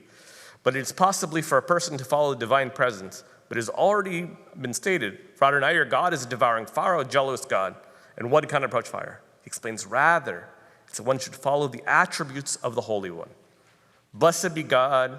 God provides several examples. Just as God clothes the naked, as written, and Adonai God made for Adam and his wife garments of skin and clothed them. Genesis, Breshit, Gimel Kaf Aleph. So too should you clothe the naked, just as the Holy One, blessed be God, visits the sick, as is written with God to God's appearing to Abraham following his circumcision, and Adonai appeared upon him by the terebinths of Mamre. Bereshit 25:11. So too you can, so too you should visit, that's 18:1, excuse me. And the Holy One, blessed be God, consoles the mourners, as written. And it came to pass after the death of Abraham that God blessed Isaac his son. Genesis 25:11. So too should you comfort mourners. Just the Holy One, blessed be God, buried the dead, as written, as he was buried in the valley in the land of Moab, so too should you bury the dead. So what we have here is we have these verses of showing God doing these special acts. And this is how you can be godly. This is literally the Torah of Chesed. And these verses actually are from Torah, from the 5 books. We see God doing it from Genesis through Deuteronomy. It bookends. He clothes Adam and Chava, Adam and Eve, and he buries Moses. So much so that we don't know where Moses is buried. That's a whole nother talk we can talk about. But that there is that love. Chesed guides us from Aleph to Taf. Additionally, and this, if you looked on the Sidur Lev Shalem you have on page 107, there's a highlight of it. It says that after the blessing for the study of Torah, that there's certain verses one from Torah, one from Mishnah, one from Talmud. So the Torah is from Numbers, of where it's a priestly benediction, and there's a comment in the far left that says, "And bestow kindness." Some say the meaning in the phrase, the priestly benediction, that God will look kindly into you, grants you that which you wish. Others interpret the phrase to mean that God will bless you so that you are treated with kindness by others. And if we're asking for that blessing, as always, our view should be, if that's what the blessing is coming to me, that's what I need to do unto others. And then we learn in the Mishnah for the commands that are without measure. One of those is she'en lem shi'ur ha'peyah. Peyah is the corners of the field, and related to it is also leaving of the sheaves, which is that if you're in the land of Israel and you own property, guess what? You don't actually own your whole property. And I'm not talking about Yovel and Jubilee here, where land goes back to the tribe, but rather, you can learn this in the second chapter of Baba Metzia, and they use it in one of the Tashmas of helping try to prove things. The corners of your field don't actually belong to you. They belong to the poor. You're only allowed to pass through your harvest once. You can't go back to make sure you get every last ear of corn or grain, which I'm sure you'll look at more as we have Rabbi Mendelson stack with the Grateful Dead of looking at Boaz. But that law, that those second pass, that belongs to those who come and glean. And Boaz knew, and he told them to be even extra generous. There isn't a measurement. It's your corners. It's purposely amorphous. But Maimonides tells us that's the example of the laws that you tell someone that wants to come and become a part of the Jewish people. You don't tell them about the laws of Shabbat. You tell them about the laws of tzedakah, of peyah. Because that's really the Torah that matters. So yes, we have these things of justice, but you do the justice so that it leads to a world of kindness.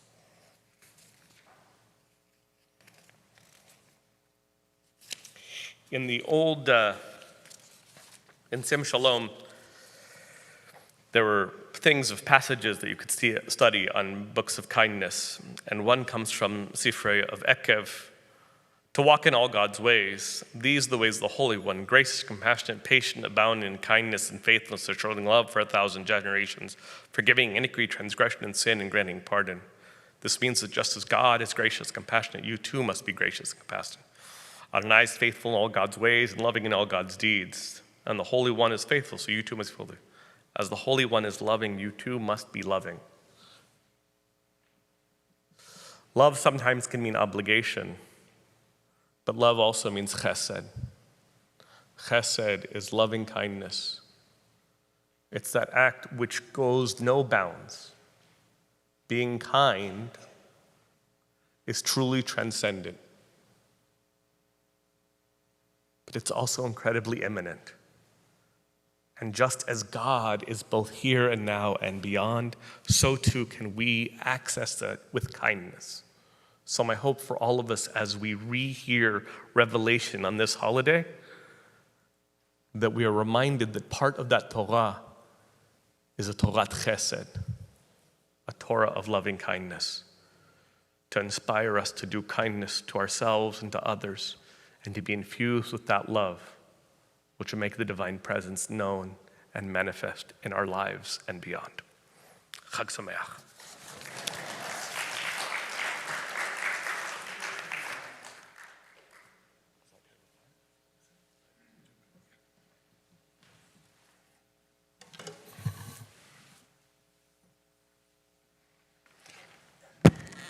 I'm redecorating.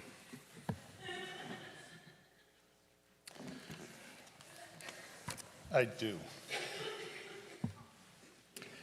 So I'm always intrigued by the expression, I'd like to say a few, before I speak, I'd like to say a few words. But that's exactly how I want to begin, because I want to frame a little bit of what I'm going to say and what I'm not going to say. What I want to talk about tonight are the ethics of war, the goals of peace. What I do not wish to do is for you in your place is the application of those values to the world in which we live. That's for you to do. The reality of it is we can all engage in very intense arguments about war in our world. I myself don't even need a second person to have that kind of argument. There's an old Jewish curse. May you live in interesting times. Check. Over the last century, humanity's passion for killing has undergone a transformation so profound that the old vocabulary no longer fits. This is not merely a matter of scale, it's a matter of kind. The spear has become a cannon, the cannon has become a bomb, and the bomb became something for which no adequate word yet exists. Not a weapon, not an instrument, not a tool, but rather an extinction clause. Humanity now possesses the ability to unmake itself, the power to render the experience an experiment over, to leave no one to mourn and nothing to remember. We live, as it turns out, in very interesting times indeed. But here is where the Jewish lens insists on a phrase that the world sometimes finds naive, but we find as indispensable. The outcome is not predetermined. I invite you to look in the packet. There's a series of readings. Keep it in hand because I've got a whole bunch of readings, so we'll go through them together. As expressed by Abba Eban, it is not inevitable that we march into hostile and separated hosts, into the common abyss. There is another possibility of an ordered world illuminated by reason and governed by law. If we cannot yet touch it with our hands, let us at least grasp it in our vision. On First Avenue in New York, across the street from the United Nations, sits the Isaiah Wall. Inscribed on that structure are the words of the Hebrew prophet who gave the wall its name. And it says, reading number 2, "They shall beat their swords into plowshares, their spears into pruning hooks. Nation shall not lift up sword against nation, neither shall they learn war anymore." You're probably all very familiar with that particular verse. We read it in our prayers on Shabbat in many different locations. But here the tradition reveals one of its most striking tensions. Even as the prophet Isaiah gazes forward with a sense of radiant hope, the prophet Joel summons precisely the reverse image. Reading 3 from Joel. "Proclaim ye among the Gentiles, prepare war, wake up the mighty men. Let all the men of war draw near, let them come up. Beat your plowshares into swords and your pruning hooks into spears.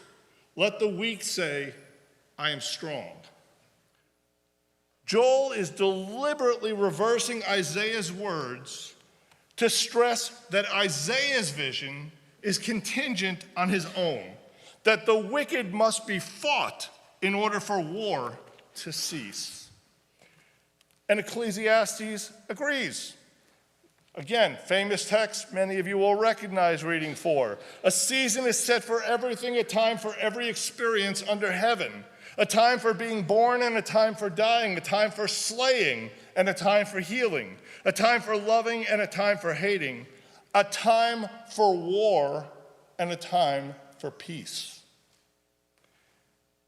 And a modern response supporting those words of Ecclesiastes is brought to us by Rabbi Elliot Dorff, who a few years ago penned the following, reading number 5.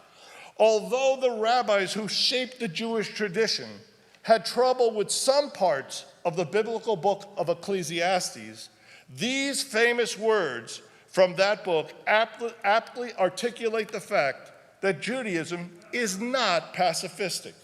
While Judaism abhors war and yearns for a messianic world in which it will cease, it recognizes that our world is unfortunately not messianic.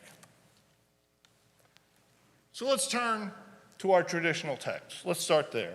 When you do that, and you go in search of moral and legal guidance on warfare, you're immediately confronted with a problem: the near total absence of concrete case studies or real-world precedent. War for the Jewish people over these many centuries has not been something that we've waged, it's been something that we've endured. We have been the victims, not the architects. This reality finds its origins in the catastrophic defeat of Bar Kokhba in the 2nd century, the last sustained Jewish military campaign until modernity. Without a state to declare war, without an army to fight one, there was simply no practical need to develop formalized halakhic guidelines concerning armed conflict. The questions were theoretical at best. It's only with Zionism and the establishment of the State of Israel that this legal dormancy was interrupted. Jews were once again making battlefield decisions, commanding soldiers, and confronting the terrible moral weight of military power. So let's begin. Let's begin looking more deeply. I want to establish 3 underlying principles for our discussion. First, Judaism teaches that life is good. Life is a gift to be cherished and transmitted. In the Torah, God's very first words to humanity, take a look at reading number 6 from Genesis. God blessed them and said to them, "Be fertile and increase, fill the earth and master it. Rule the fish of the sea, the birds of the sky, and all the living things that creep on earth." The glory of humanity is that we are made in God's image, that we share with God a consciousness of being a metacognition. And that principle is further established in the Mishnah. Take a look at reading 7. Rabbi Akiva used to say, "Beloved is humanity, for they are created in God's image.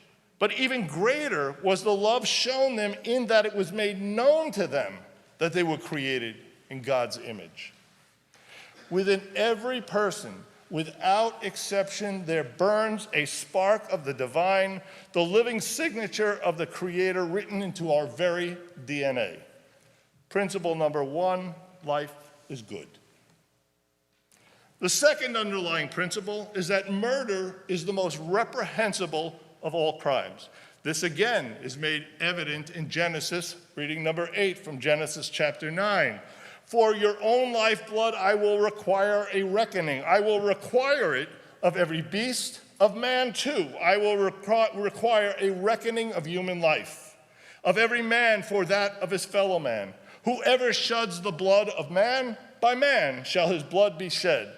For in his image did God make man." Clear. Life is precious and murder is reprehensible. Paradoxically, it is that very profound reverence for life that defines the circumstances in which taking a life becomes not only permitted, but obligatory. That's the doctrine of the rodef, the pursuer, the one who actively hunts the life of another. Mishnah Brachot teaches that if a man comes to kill you, rise early and kill him first. And crucially, this obligation doesn't stop at self-preservation. It extends to our obligations to others and on behalf of others, to place ourselves between the pursuer and the pursued, even when the threat demands the life of the rodef. Now, the logic that goes with that follows is equally powerful in what it forbids. When the designation of rodef does not apply, when no one is being hunted, life cannot be taken. Here's a case of the exception proving the rule. And the same moral architecture governs the realm of armed conflict. War is not a domain beyond ethics. It is ethics under its most severe test. The law speaks plainly, nothing short of life-threatening aggression directed against us can justify war and the taking of life in battle. So our first two premises, life is good, murder is reprehensible.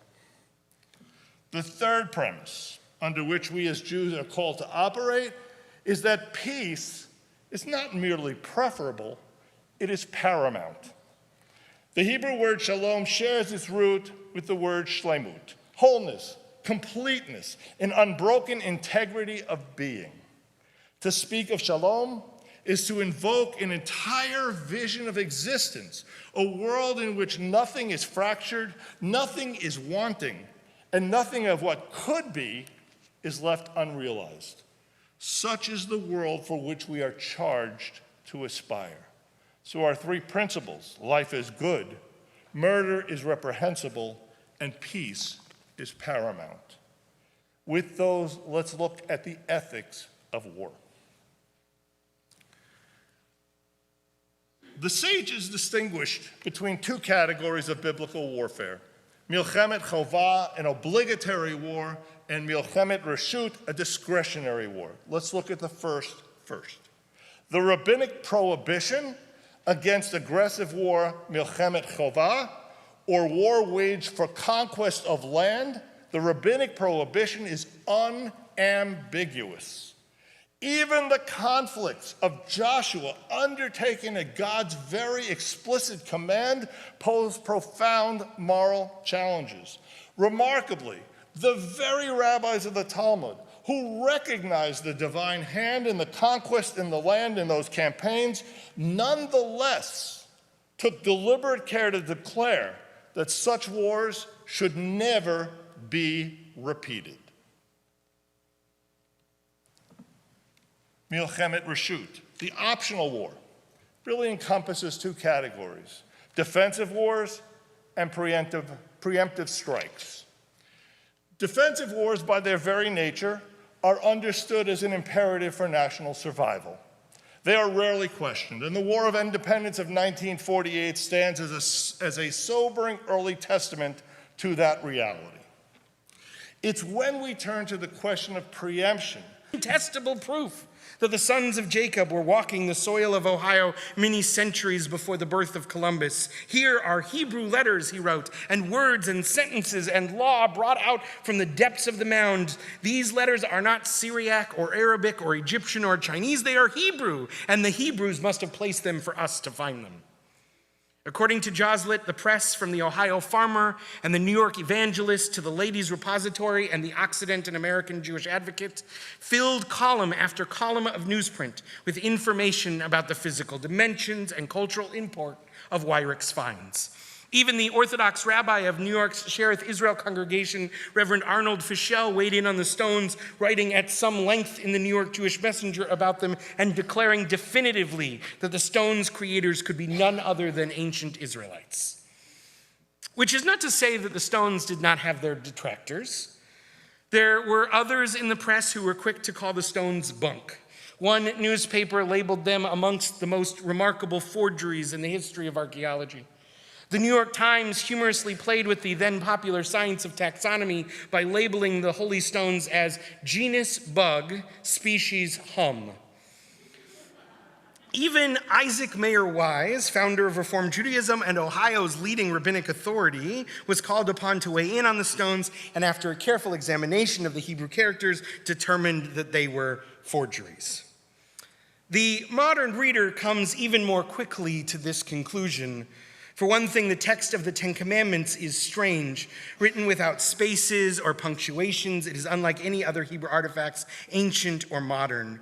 Similarly, the font seems totally unique, with some letters in forms that are far more modern than ancient, and some letters that look more like other languages altogether. The text, as you'll see on the next page of the packet, omits whole passages of the Ten Commandments, including parts that would have been significant to ancient Israelites, right? Part of the commandments against idolatry, part of the explanation of the reason for the Sabbath, because it represents when God made the earth. All this stuff that would have been important to an ancient Israelite audience is cut out. Similar to other sort of modern Christian versions of the Ten Commandments. And arguably, most importantly, it is riddled with spelling mistakes and transcribal errors. It seems to have been copied onto the stone by someone with hardly a rudimentary understanding of the Hebrew language, who often mistook one letter for another. Now, whether Weyrich was the creator of this forgery or himself a victim of some unknown fraudster is hard to say. We do know that he was prone to some exaggeration. He was, for instance, reported to have suffered from significant and debilitating rheumatism that would have made it hard to believe he leapt 12 feet straight in the air, no matter how excited he was about his discovery. What we do know is that Weyrich came to view the stones as a curse, and even once speculated that he had been the victim of a hoax. Though initially he thought the stones would be a windfall and tried to solicit donations, ostensibly to continue his excavations, but perhaps also to pay off his significant personal debts, he soon found himself ready to be rid of the stones, but he could not find a buyer. In 1863, he wrote, "The Hebrew stones, I fear, have done the evil. I wish to God someone else had found them other than myself." He was dead by the next year. Some believe that he died of depression, while others said it was the pernicious effects of too much laudanum, which he had taken over the years to treat his rheumatism. Whatever the cause, he died after having become a laughingstock, and his name, according to Joslet, having become a byword for archaeological chicanery. Some historians have recorded that after his death, a Hebrew Bible was discovered in his small apartment. Another report, written even later, said that there were also tools for stone carvings and small fragments of rock that appeared to have been used for practice, but neither of these stories can be corroborated with reports written at the time of Weyrich's death. With time, the excitement around the Newark Holy Stones dissipated, and most of the public accepted that they were a hoax. Weyrich did end up selling the stones shortly before his death to a man named David M. Johnson, a collector of antiquities. Johnson tried his best to sell them, but was also unable to sell them, including listing them for sale with a big advertisement in Jewish newspapers. Johnson ended up donating all of the items he had collected over his lifetime to the city of Coshocton, Ohio. The stones are still on display today in the small Johnson Humrick House Museum, from which I also purchased this replica. A placard cryptically describes them as a set of controversial stone artifacts discovered in the 1860s. But beyond the walls of the museum, the stones have been, for the most part, relegated to a historical footnote. Though every once in a while, a History Channel documentary might bring them up as an unsolved mystery, even if we know that the mystery has been thoroughly solved. Or they will get picked up in a certain corner of the media. Glenn Beck did a report on Fox News in 2010 about them. But outside of these conspiracy theories that pass themselves off as news or entertainment, the stones are largely forgotten. Which begs the important question, why am I telling you any of this? You were thinking it. It would be easy enough to write this off as a short-lived fad from 166 years ago. But I think the strange anecdote of the Newark Holy Stones actually says a lot about the situation we find ourselves in today, especially as we work to resist the rise of white Christian nationalism. First, I must say another word about the Hebraic Indian theory. I don't think that it was an accident that these stones captured the public's imagination on the eve of the Civil War. The Hebraic Indian theory was part of a much larger debate in American society that was about theologizing racism. In the first few centuries of Christianity on this continent, there was an attempt to use theology to justify racism and violence, both of the institutions of slavery and the extermination of indigenous populations. In their book, The Flag and the Cross, White Christian Nationalism and the Threat to American Democracy, Philip Gorski and Samuel Perry tell the history this way. In the pre-modern era, most Christian theologians agree that there were two types of people who could be justifiably enslaved: heathens and captives of war. But a new racial order was emerging in the New World, an order in which white meant free and black meant slave and red meant neither bound nor free but savage. The reasons for this shift, according to Gorski and Perry, was from the various forms of non-racial bondage to a system of black slavery were largely economic. The turn to labor-intensive cash crops such as tobacco and sugar, the shortage of white labor in the colonies, and the constant flight of enslaved natives who knew the land better than their captors, and finally the flood of kidnapped Africans onto the Atlantic slave market. But the shift to black slavery created a problem for English theologians, a problem that grew more acute as some enslaved blacks converted to Christianity and enslavement was passed on from mother to child. On what grounds could Christians enslave other Christians? Christians, moreover, who were not captives of war. The old theological justifications provided no clear answer. New justifications had to be invented. One theology that met this need was called pre-Adamism, the belief that there had been two separate creations resulting in two separate species, pre-Adamites and Adamites. Only the latter, according to this theology, were humans with souls.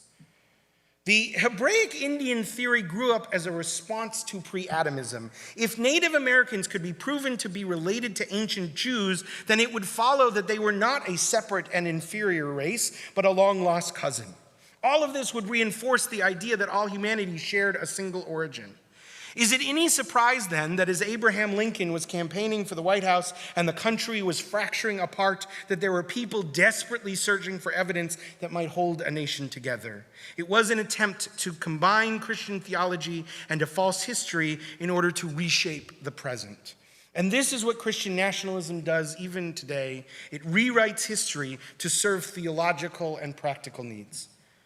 Christian nationalism is defined simply as the attempt to end American democracy and replace it with Christian theocracy.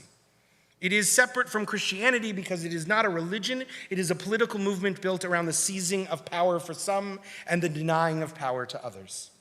And it is built on a lie, the false claim that the founding fathers always intended this to be a Christian nation. The Newark Holy Stones were a fraud created to convince people that the Ten Commandments were literally written into the landscape of America.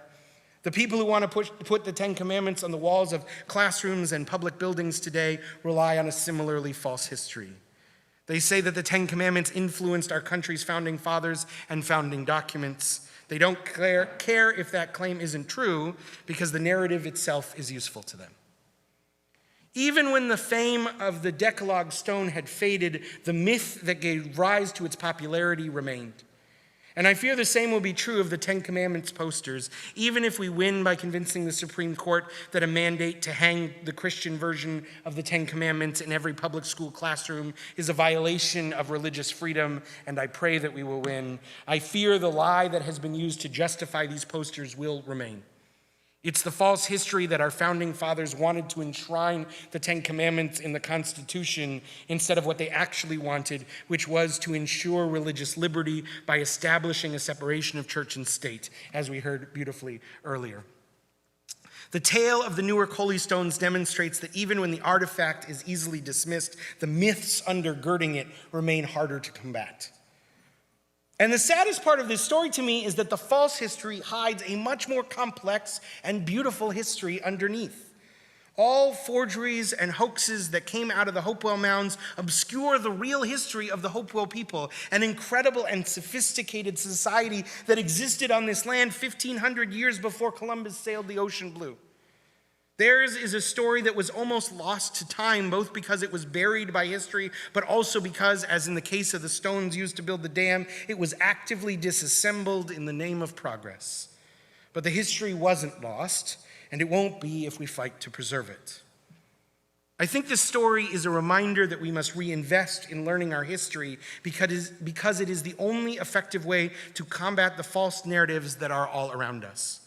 We must learn the history of the indigenous peoples whose sacred sites were trampled or dismantled to build this American nation. We must learn the history of the early Christian nationalist ministers who rewrote theology to justify slavery and racism as ordained by God. And we must learn the true history of the founding fathers who envisioned a bold experiment that had never been attempted before in the history of the world, a secular democracy that ensured religious freedom for all its citizens. When we learn these histories, we have the grounding we need to call out the lies we encounter every day. And when we learn about rabbis like Isaac Mayer Weiss, who spoke out against the lies of their day, it can give us courage to speak out in ours. On this eve of our nation's 250th birthday, there are so many who are determined to dictate how we tell our country's history because they know that history is the tool we use to set a course towards the future. And on this Erev Simchat Torah, we celebrate revelation and the search for religious truth in a confounding world. So perhaps the real birthday present we can give America is a new investment in seeking out truth wherever we can, a new revelation, if you will. When we do that, we will discover that the real history is so much more beautiful, so much more complex, and so much stranger than we ever knew. Chag Sameach.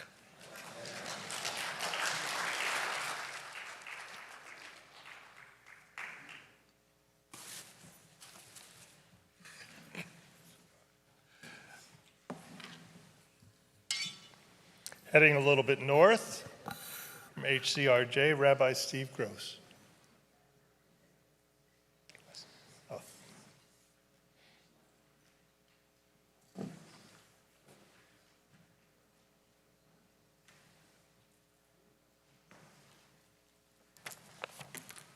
What a rich evening of study and learning it has been. I realize as we're sitting here for hours, you probably don't even know the people sitting behind you. So I want to invite you just to turn around, say hello to each other, and get our brains woken up a little bit.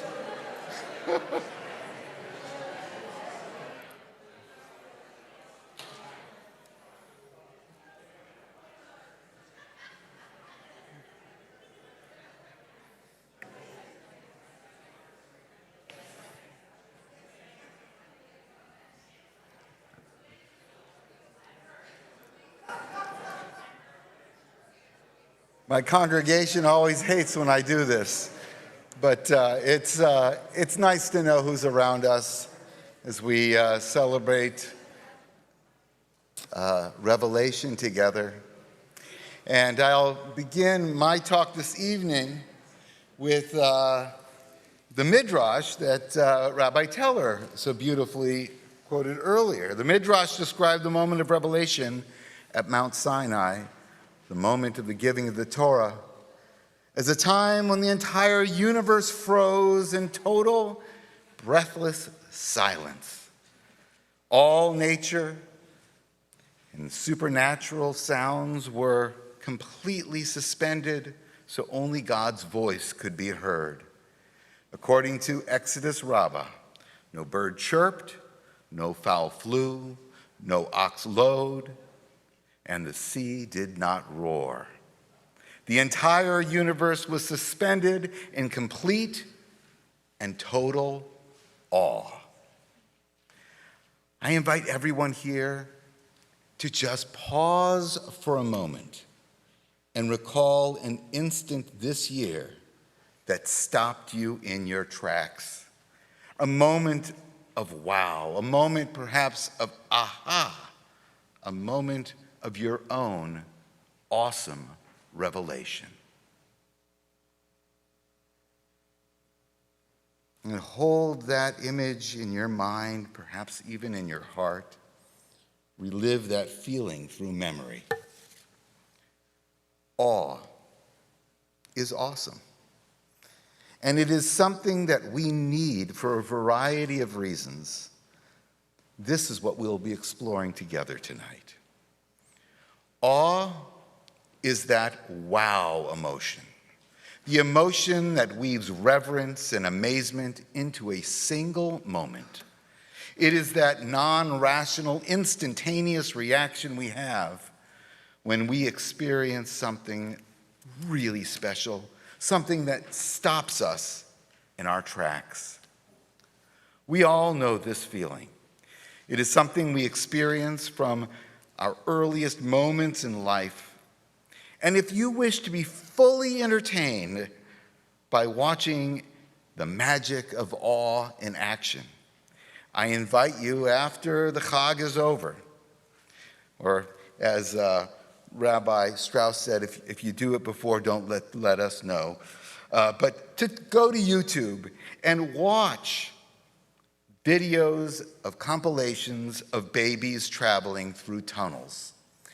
How many of you have ever watched these videos? Do yourselves a favor. Make sure you do this. It is incredible. Awe is experienced. These incredible videos capture babies in their car seats and the absolute awe they experience as soon as the car enters a tunnel.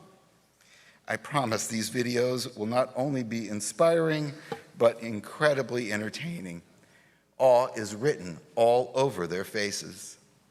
As adults, such moments happen to us as well.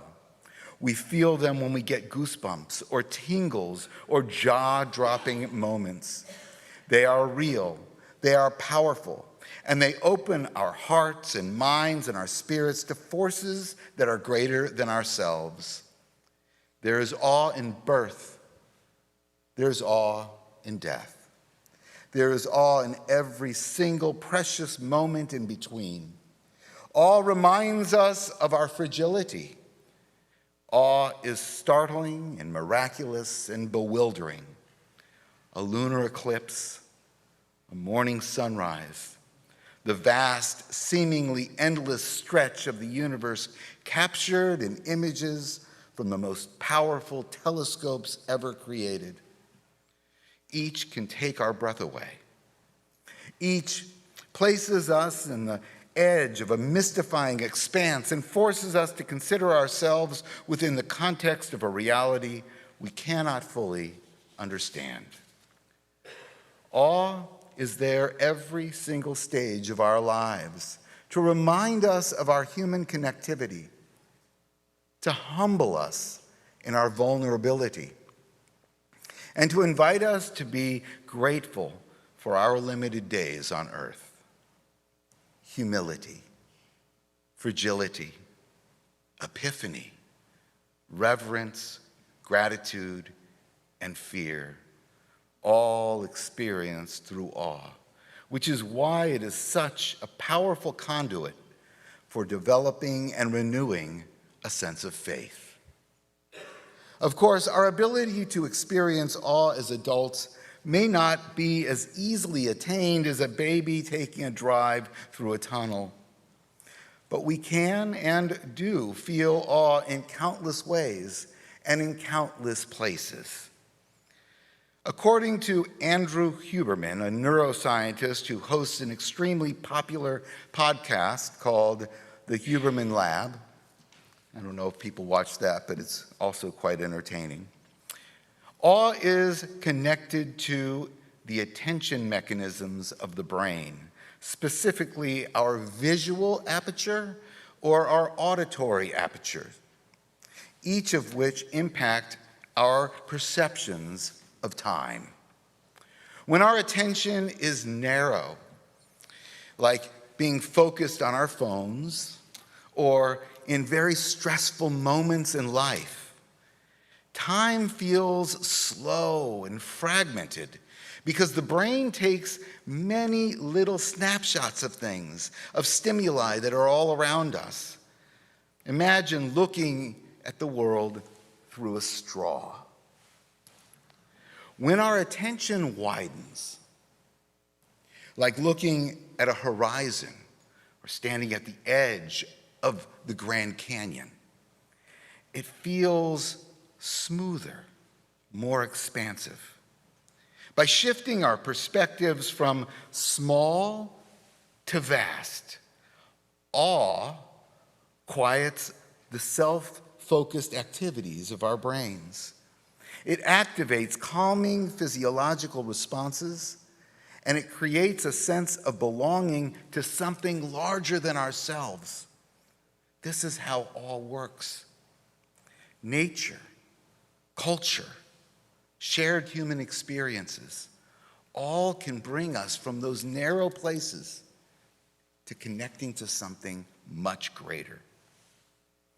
As we all know, the rigors of life tend to tether us to narrow perceptions of time and space.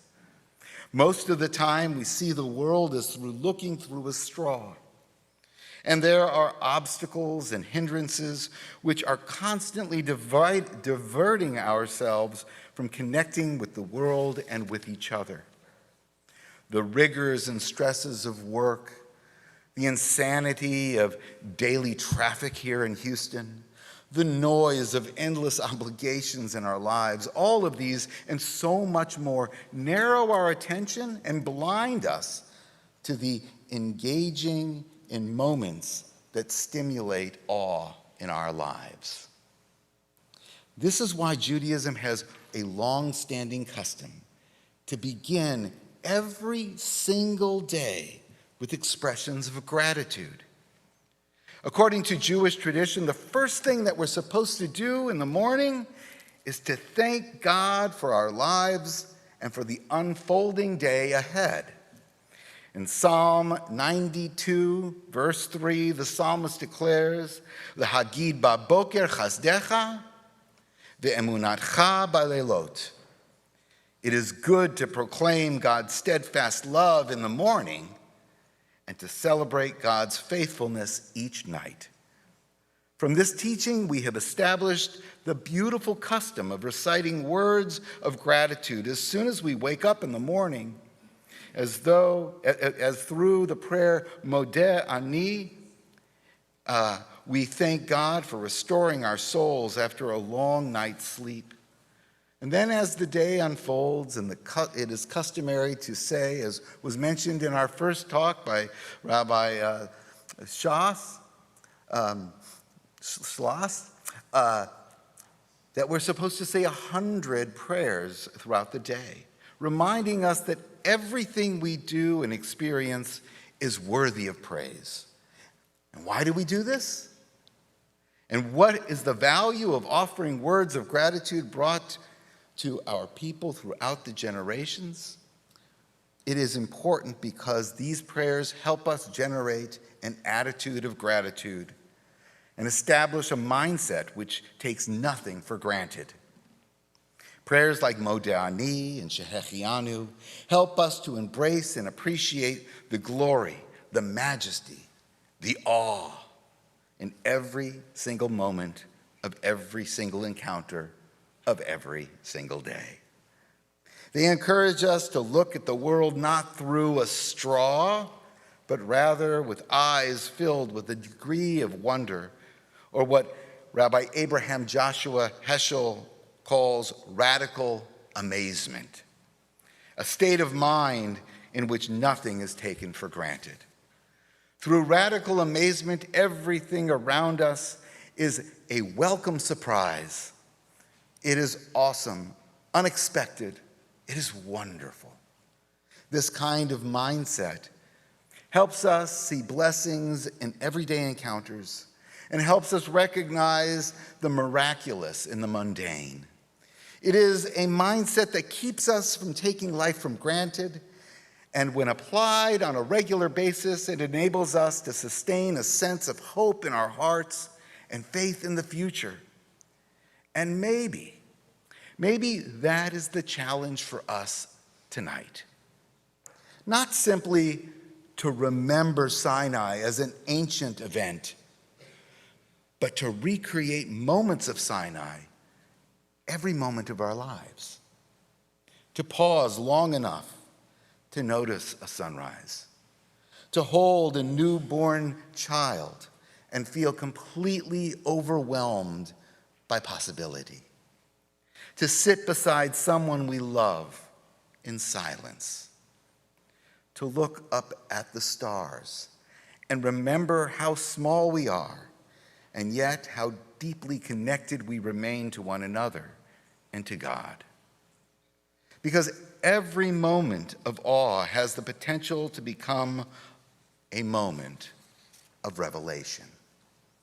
Every time we resist seeing the world through a straw, every time we choose gratitude over indifference, every time we choose wonder over cynicism or reverence over distraction, we allow ourselves to hear echoes of that sacred voice long ago as our ancestors stood in complete silence and awe.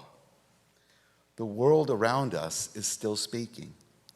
Creation is still filled with mystery.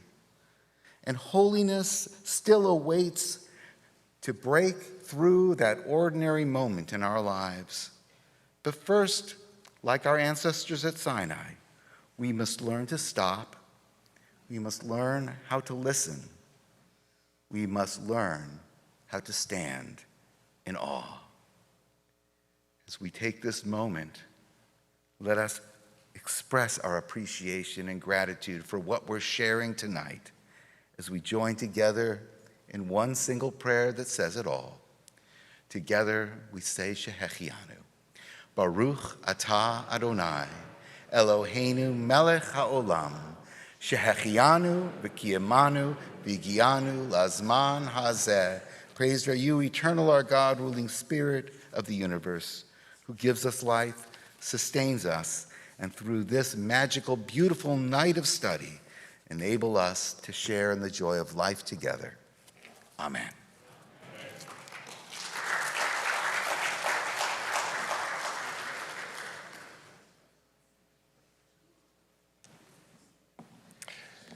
So as a diehard Yankee fan, despite his passion for the Los Angeles Dodgers, we want to welcome Rabbi Mendelson from Beth Yeshurun.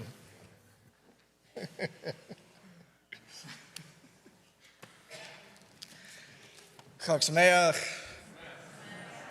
So one of the most, I think, awe-inspiring things that I can think of is listening to a Grateful Dead concert. You know, hearing a 20-minute Dark Star from the early 70s. It's a perfect awe-inspiring moment. So anyone here been to a Grateful Dead concert or more than I thought. That's good. So in the 1980s, they would often open up their shows with the song "Feel Like a Stranger." It's a wonderful song, so you can look in the handout. I don't have all the lyrics, just a few. So it says, "Inside you're burning, I can see clear through. Your eyes tell more than you mean them to, but I feel like a stranger, feel like a stranger." Now, at the beginning of a Grateful Dead concert or any experience that you might have wherever you go that is somewhere new, you often feel like a stranger. You don't know anyone who is there. Sometimes there are 20,000 up to 60,000 or more people in that venue, and you might know your friends who are there. You might go alone, like I do sometimes, right? And then all of a sudden, something amazing happens. After the first song, during the second song, once set break hits, everyone is your best friends. You no longer feel like a stranger, and it's because the kindness that exists in that community. So we're going to move to the book of Ruth, which I think has a lot to do with the Grateful Dead, maybe. We'll see. So this comes from chapter 2 of Ruth. Boaz said to the servant who was in charge of the reapers, he says, "Whose girl is that?" The servant in charge of the reapers replied, "She is a Moabite girl who came back with Naomi from the country of Moab." She prostrated herself with her face to the ground and said to him, "Why are you so kind as to single me out when I am a foreigner?" In this moment, she feels like a stranger. The text tells us that these servants are treating her like an outsider, like she does not belong. One of my teachers at Ziegler would often tell us that in the Tanakh, in ancient times, they didn't have the printing press, and they would handwrite everything, and ink and parchment were very precious. So every word, every letter mattered. But here we have the word Moabite, and then she's from Moab. Of course, if you're a Moabite, you're probably from Moab, or you have some sort of connection to it. So why does the text tell us that? And then when Ruth finally answers, she says, "I am a foreigner. I don't belong here. I'm an outsider. People are treating me like an outsider. I don't feel welcomed, even though I chose this path. I chose to go with Naomi, but I don't feel like I belong. I feel like a stranger." So Boaz's servant who supervises the reapers clearly expresses here what he thinks about Ruth. Right? He relates to her with contempt as he proves his twofold repetition of the word Moab.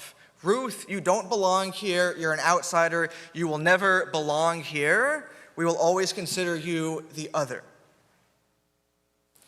A little bit later in that same chapter, Ruth, the Moabite, said, "He even told me, 'Stay close by my workers until all my harvest is finished.'" Why does it have to say the word Moabite? It could have just said, "Ruth said." But it has to say Ruth the Moabite, because in this moment, in this chapter in the book of Ruth, she still has no identity except as the other, the outsider, the stranger. It's only later when we get to chapter 3, Boaz says, "Who are you?" And she replied, "I am your handmaid Ruth. Spread your robe over your handmaid, for you are a redeeming kinsman."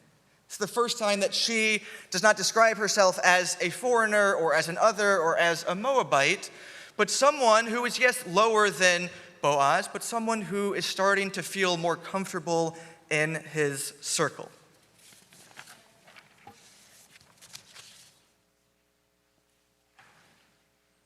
All right, we're going back to chapter 2. This is even before the verses with the servants. So it says, "Ruth the Moabite said to Naomi, 'I would like to go to the fields and glean among the ears of grain behind someone who may show me kindness.' Naomi says, 'Yes, daughter, go.' Ruth is looking for kindness in a place that has really none. And she's saying, 'Let me go find the one person in this vineyard who might actually show me chesed in this world. That is what I am in need of in this moment.'" Ruth is vulnerable. Like so many of us, when we walk into a place for the very first time, we feel so vulnerable. We feel so alone in that moment. But she is seeking kindness in such a cruel world.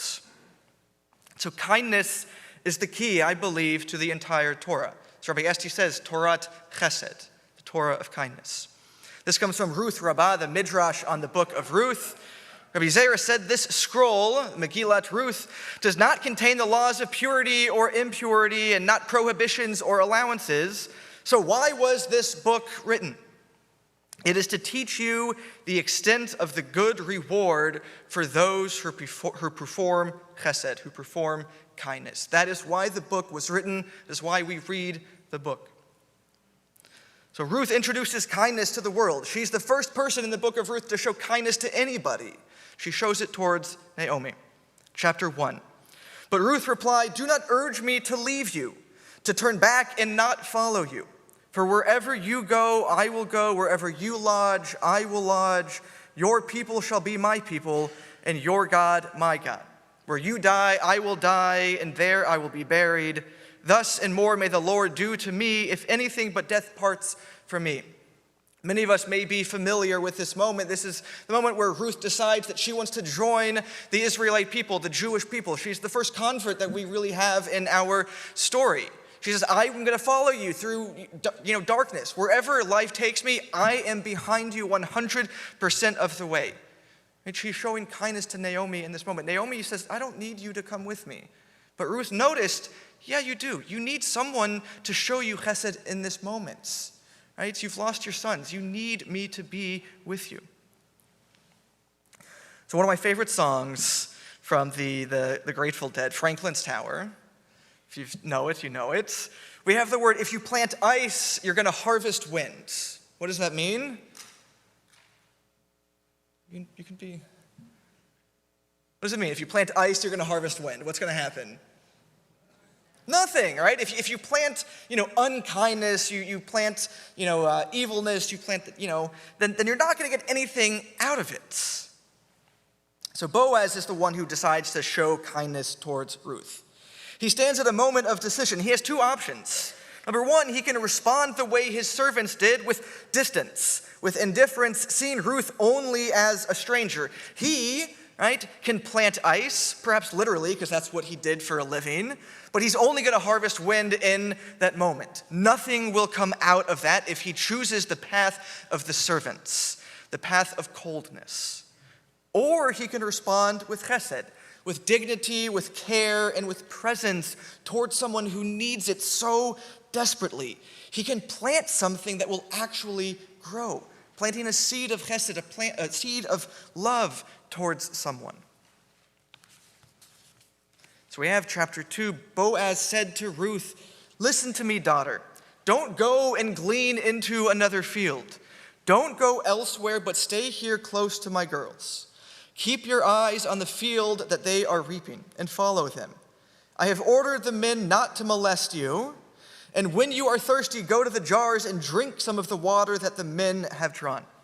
So this is when she prostrated herself with her face to the ground and said to him, why are you so kind to me as to single me out when I am just a foreigner? You don't have to do this. You can just say, go somewhere else. We don't want your kind here. But he said, stay here. I'll deal with my people.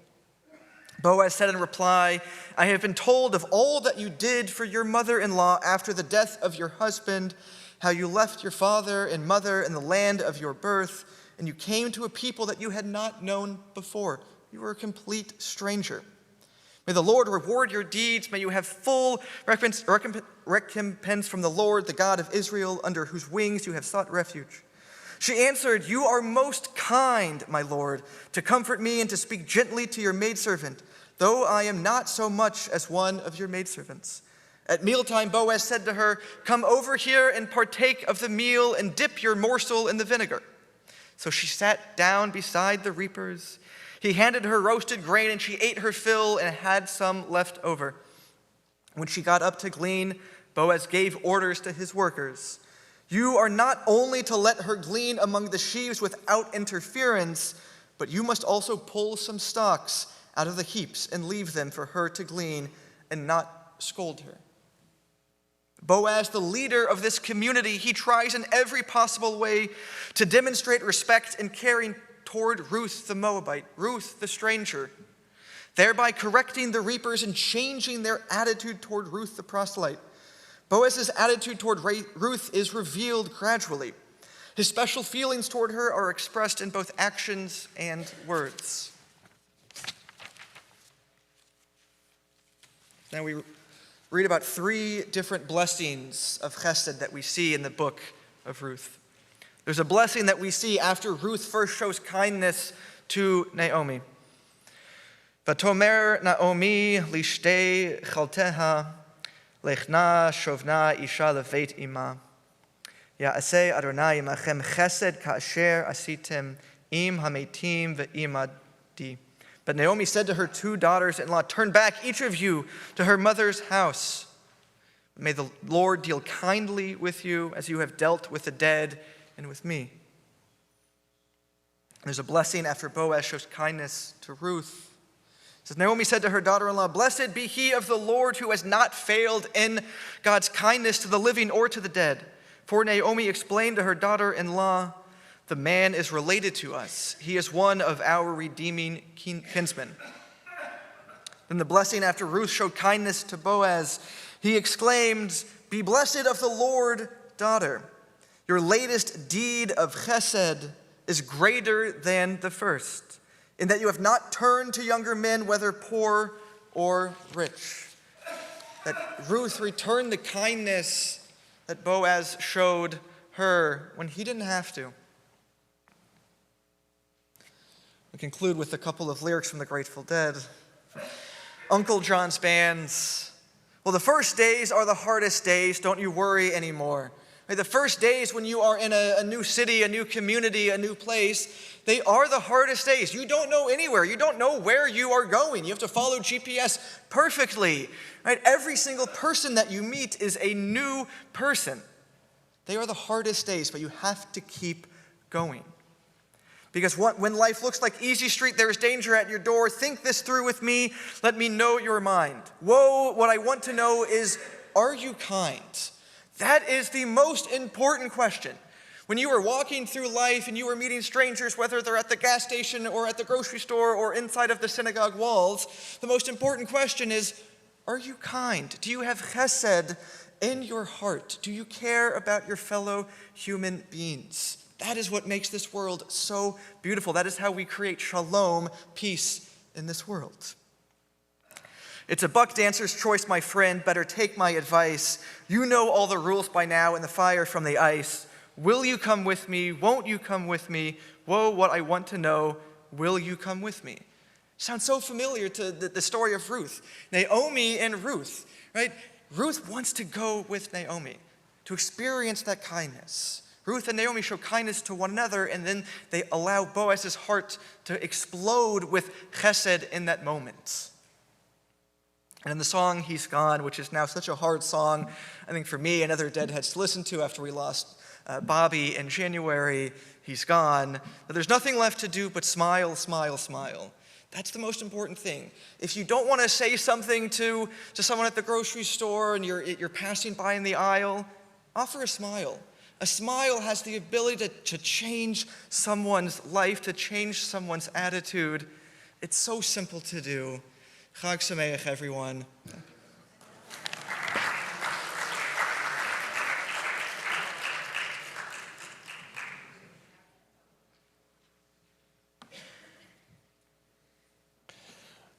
We conclude this evening with Rabbi Houseman Weiss from Shmakolenu.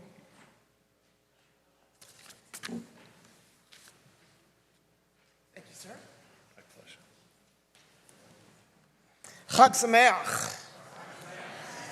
You know, back in the day when we had those manual clocks everywhere instead of just digital, when it was 10:10, if you caught yourself and it was 10:10, we're not quite there yet. I was hoping David would go a little bit longer. But you would see, if you see a clock saying 10:10, then you'd put your hands up and do a big stretch. So we're not there yet, but join me in doing a 10:10 stretch.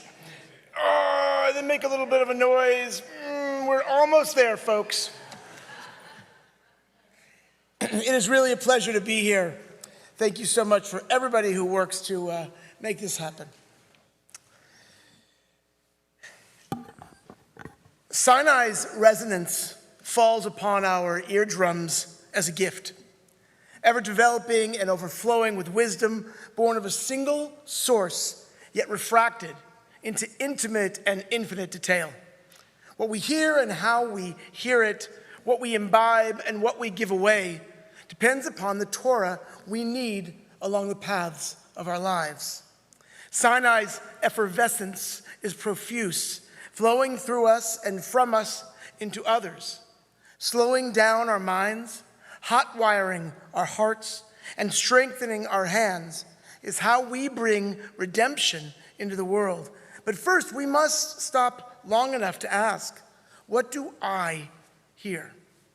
Now, there is a responsum from the 12th century written by the Rambam to a man known somewhat mysteriously to history as Obadiah the proselyte. The Rambam is in Egypt. Obadiah is in Yemen. We know little about him beyond the fact that he is a ger tzedek, a righteous convert to the Jewish people. Even from 800 years ago, his sincerity radiates through the centuries. He is clearly learned and deeply devoted. He knows his Judaism well. I imagine him davening with more fluency, consistency, and kavanah than most of the regulars in the minyan he joins each morning and evening in some small ancient shtibel, or as our Sephardic brothers and sisters might have called it, a kal. For him, these are not words absorbed unconsciously in childhood while standing knee-high beside his father. That kind of Judaism by osmosis is a remarkable identity builder, even if it can sometimes interrupt our sense of volition. Many of us born Jews cannot honestly always articulate whether we would have freely chosen life, Jewish life, had God not held a mountain over our heads. But Obadiah chose this. He chose a tradition of difference and discipline, of endless argument and endless obligation, a tradition with so many rules and so very many holidays, not to mention exile, expulsion, oppression, and for Ashkenazim especially, a statistically alarming number of gastrointestinal disorders. And if we are honest, many of us rabbis who sit with prospective Jews by choice have wondered, especially since October 7th, really? You want this? Because the TV show says otherwise. Ours is not an easy story. It is riddled with enslavement and exile, rupture and resilience, grief and survival. And yet, anyone willing to look closely enough, anyone able to see through the pain without denying it, eventually discovers the extraordinary beauty of a tradition that inspires us toward faith while adjuring us against certainty. The creativity and improvisation built into Jewish life, into Jewish memory, and Jewish moral imagination are remarkable, especially in light of our history, or more so because of it. We are a people who refuse to believe that the final word has ever been spoken.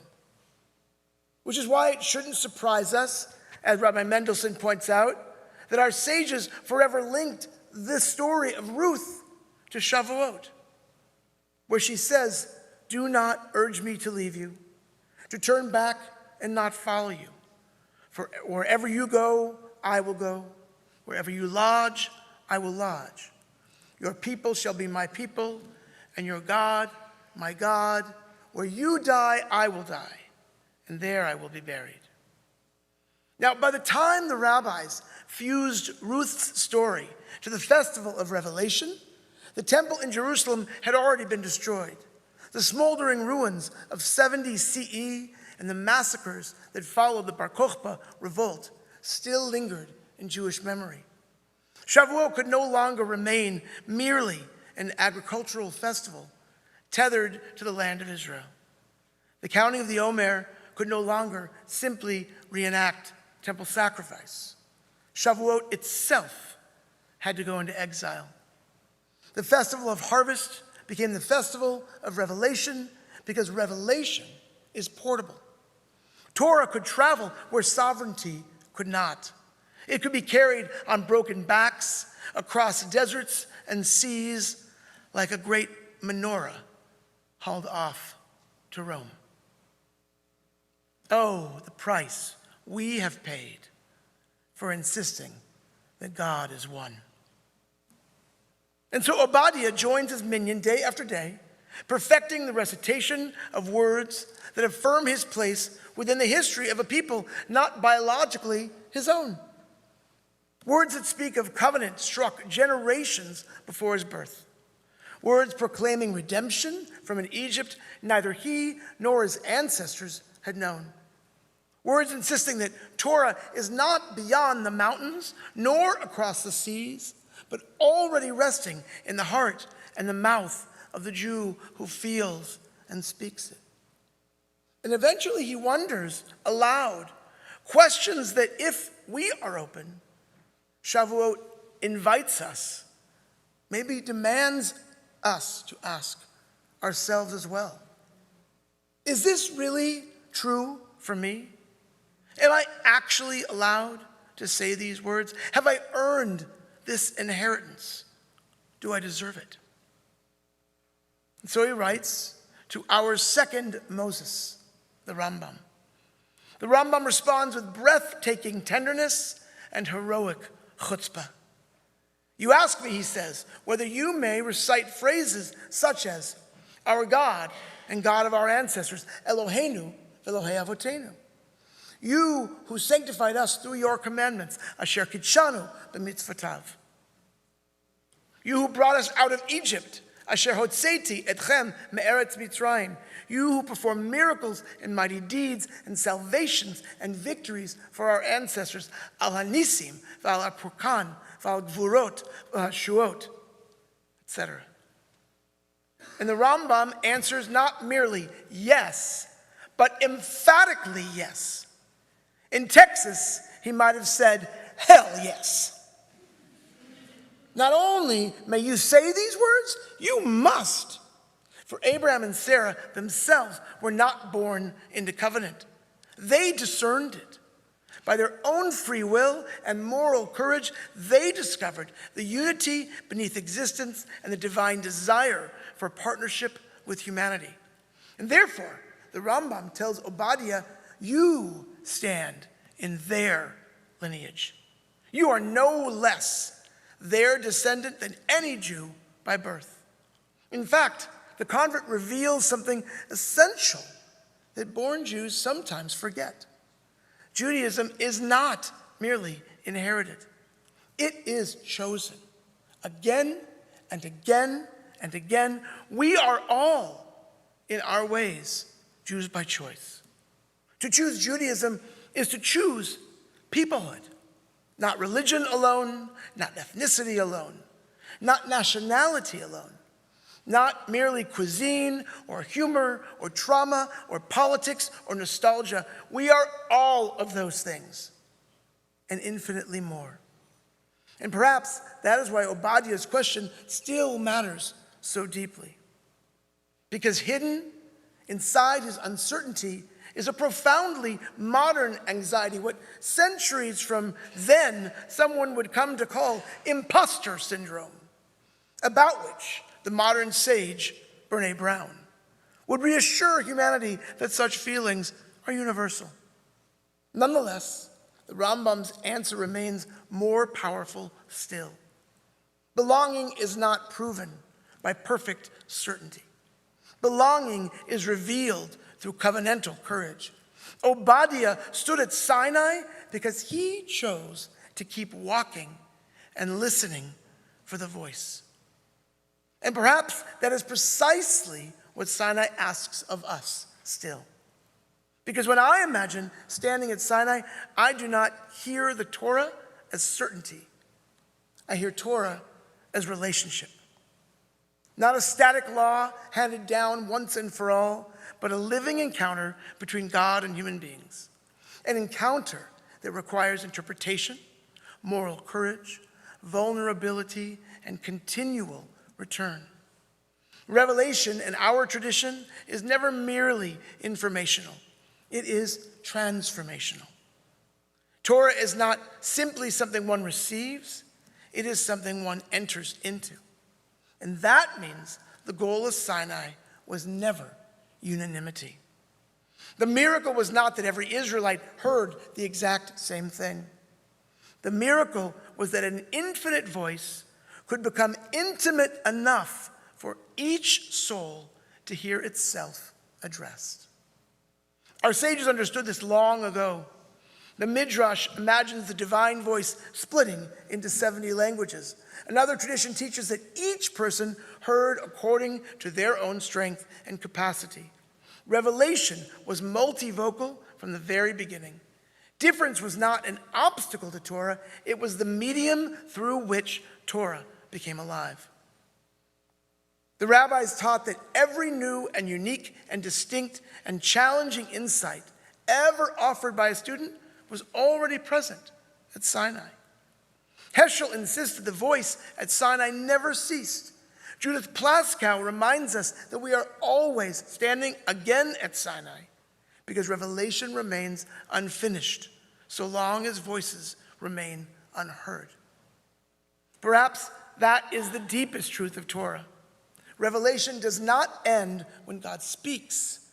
Revelation continues when we answer. Sinai happened once, yes, but it is also always happening. Every generation returns to the mountain carrying new wounds, new insights, new moral responsibilities, and therefore hears dimensions of Torah previously obscured. Torah is not diminished when more voices speak. It is clarified. And perhaps nowhere is that truth more visible than in the life of the convert. Because the convert reveals something extraordinary about Jewish existence. Jewish identity is not sufficiently fulfilled by biological continuity. It is spiritual response. The Ger stands at Sinai not because of ancestry, but because Sinai is ultimately about covenant. The soul recognizing itself addressed by holiness and answering back. That is why whenever I sit on a Beit Din for conversion, I ask a question that sometimes catches people off guard. What is the Torah that you heard when you were standing with us at Mount Sinai? I'm not testing their knowledge. I'm not asking whether they can summarize halakha or recite history or perform Jewish literacy well enough to pass inspection. I am asking something much deeper. Has Torah begun to claim you personally? Have you begun to discern the particular covenantal responsibility being asked of your life? Because I believe Torah only becomes real when it is personally received, wrestled with, resisted, embraced, and answered. And over time, I have come to understand my own answer more clearly. The Torah I hear at Sinai tells me that every human being stands addressed by holiness.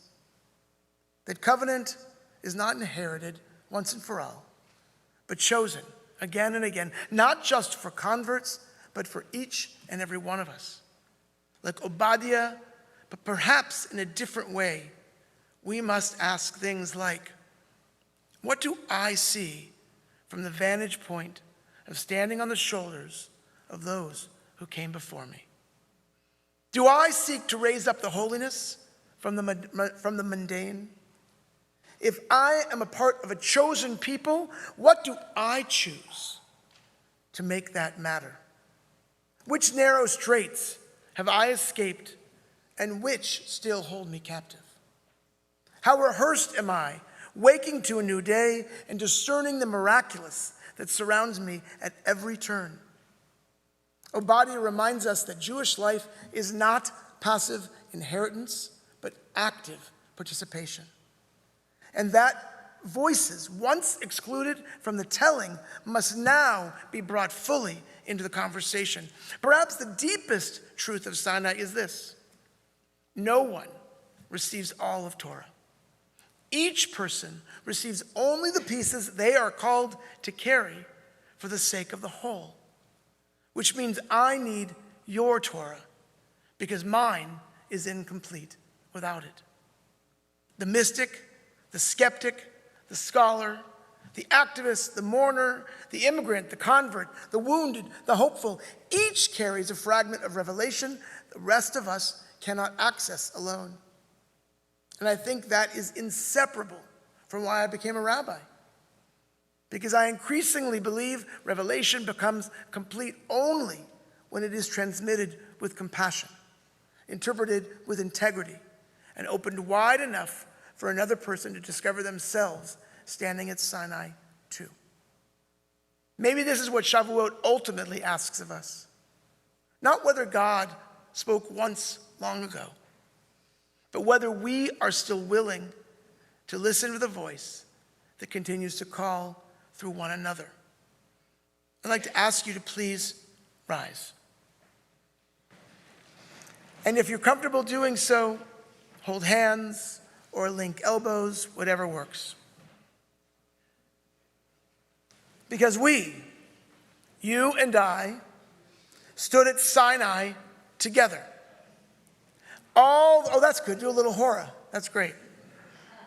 All those standing there, all those who had been, and all those who were yet to be, we stand, you stand at this moment, and the reverberations of Torah flow through us. In the words of Alden Salovey, between Egypt and Sinai, there is only the journey, the long march from what was to what might be, from servitude to service, from pain to purpose, from Pharaoh to God's holy mountain. Some days, more than I care to admit, I am closer to Egypt than Sinai, closer to narrowness of mind and constriction of heart. Still, I see the mountain and rededicate myself to the destination. Between Egypt and Sinai, there is only one question. Are we ready to become a nation of priests, guided by Torah, serving God, the Jewish people, and all of humanity, with our hands, with our souls, and with our lives? I know the tradition is clear. The convert should never be called out in public for fear of embarrassment or shame, as if to suggest their being recognized as such will perhaps undermine their legitimacy. And while I don't think that's necessarily true, I will abide by that. But to call out converts as a whole, or to call out Obadiah, for whom perhaps the statute of limitations for him has lapsed, is to remind ourselves that this thing we call Judaism is indeed infinitely worthy of ours and the world's attention. Not as a marker of strangeness or worse, but as a wellspring of wisdom. For some of us, this may sound obvious, but in the climate in which we live today, it may feel like we would be smart to walk through the world a little bit smaller. Perhaps this year, in our own unique ways, we need to stand at Sinai again. Take strength from the moment of revelation, and with our bodies and our minds, represent, show up, be out and proud, resisting the characterizations are too easily alluded to or proclaimed by too many news anchors and politicians, or that racist uncle we try not to listen to. You stand at Sinai too. You can hear the Torah you need to hear today. Stand with all of us, with Obadiah and the Rambam, for we were all there. So turn around, and wave to the people behind you, for they were all there too. Chag Sameach.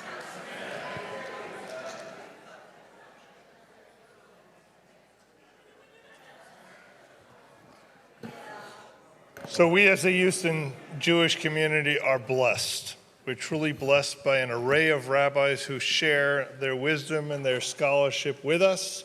It's not merely Zman Matan Torah, the time of the giving of the Torah, it's the time of the receiving. We are the receivers, we are blessed. May we continue to be blessed for many years. V'achalta v'savata, it's time for Blintz's, your cardiologist endorses.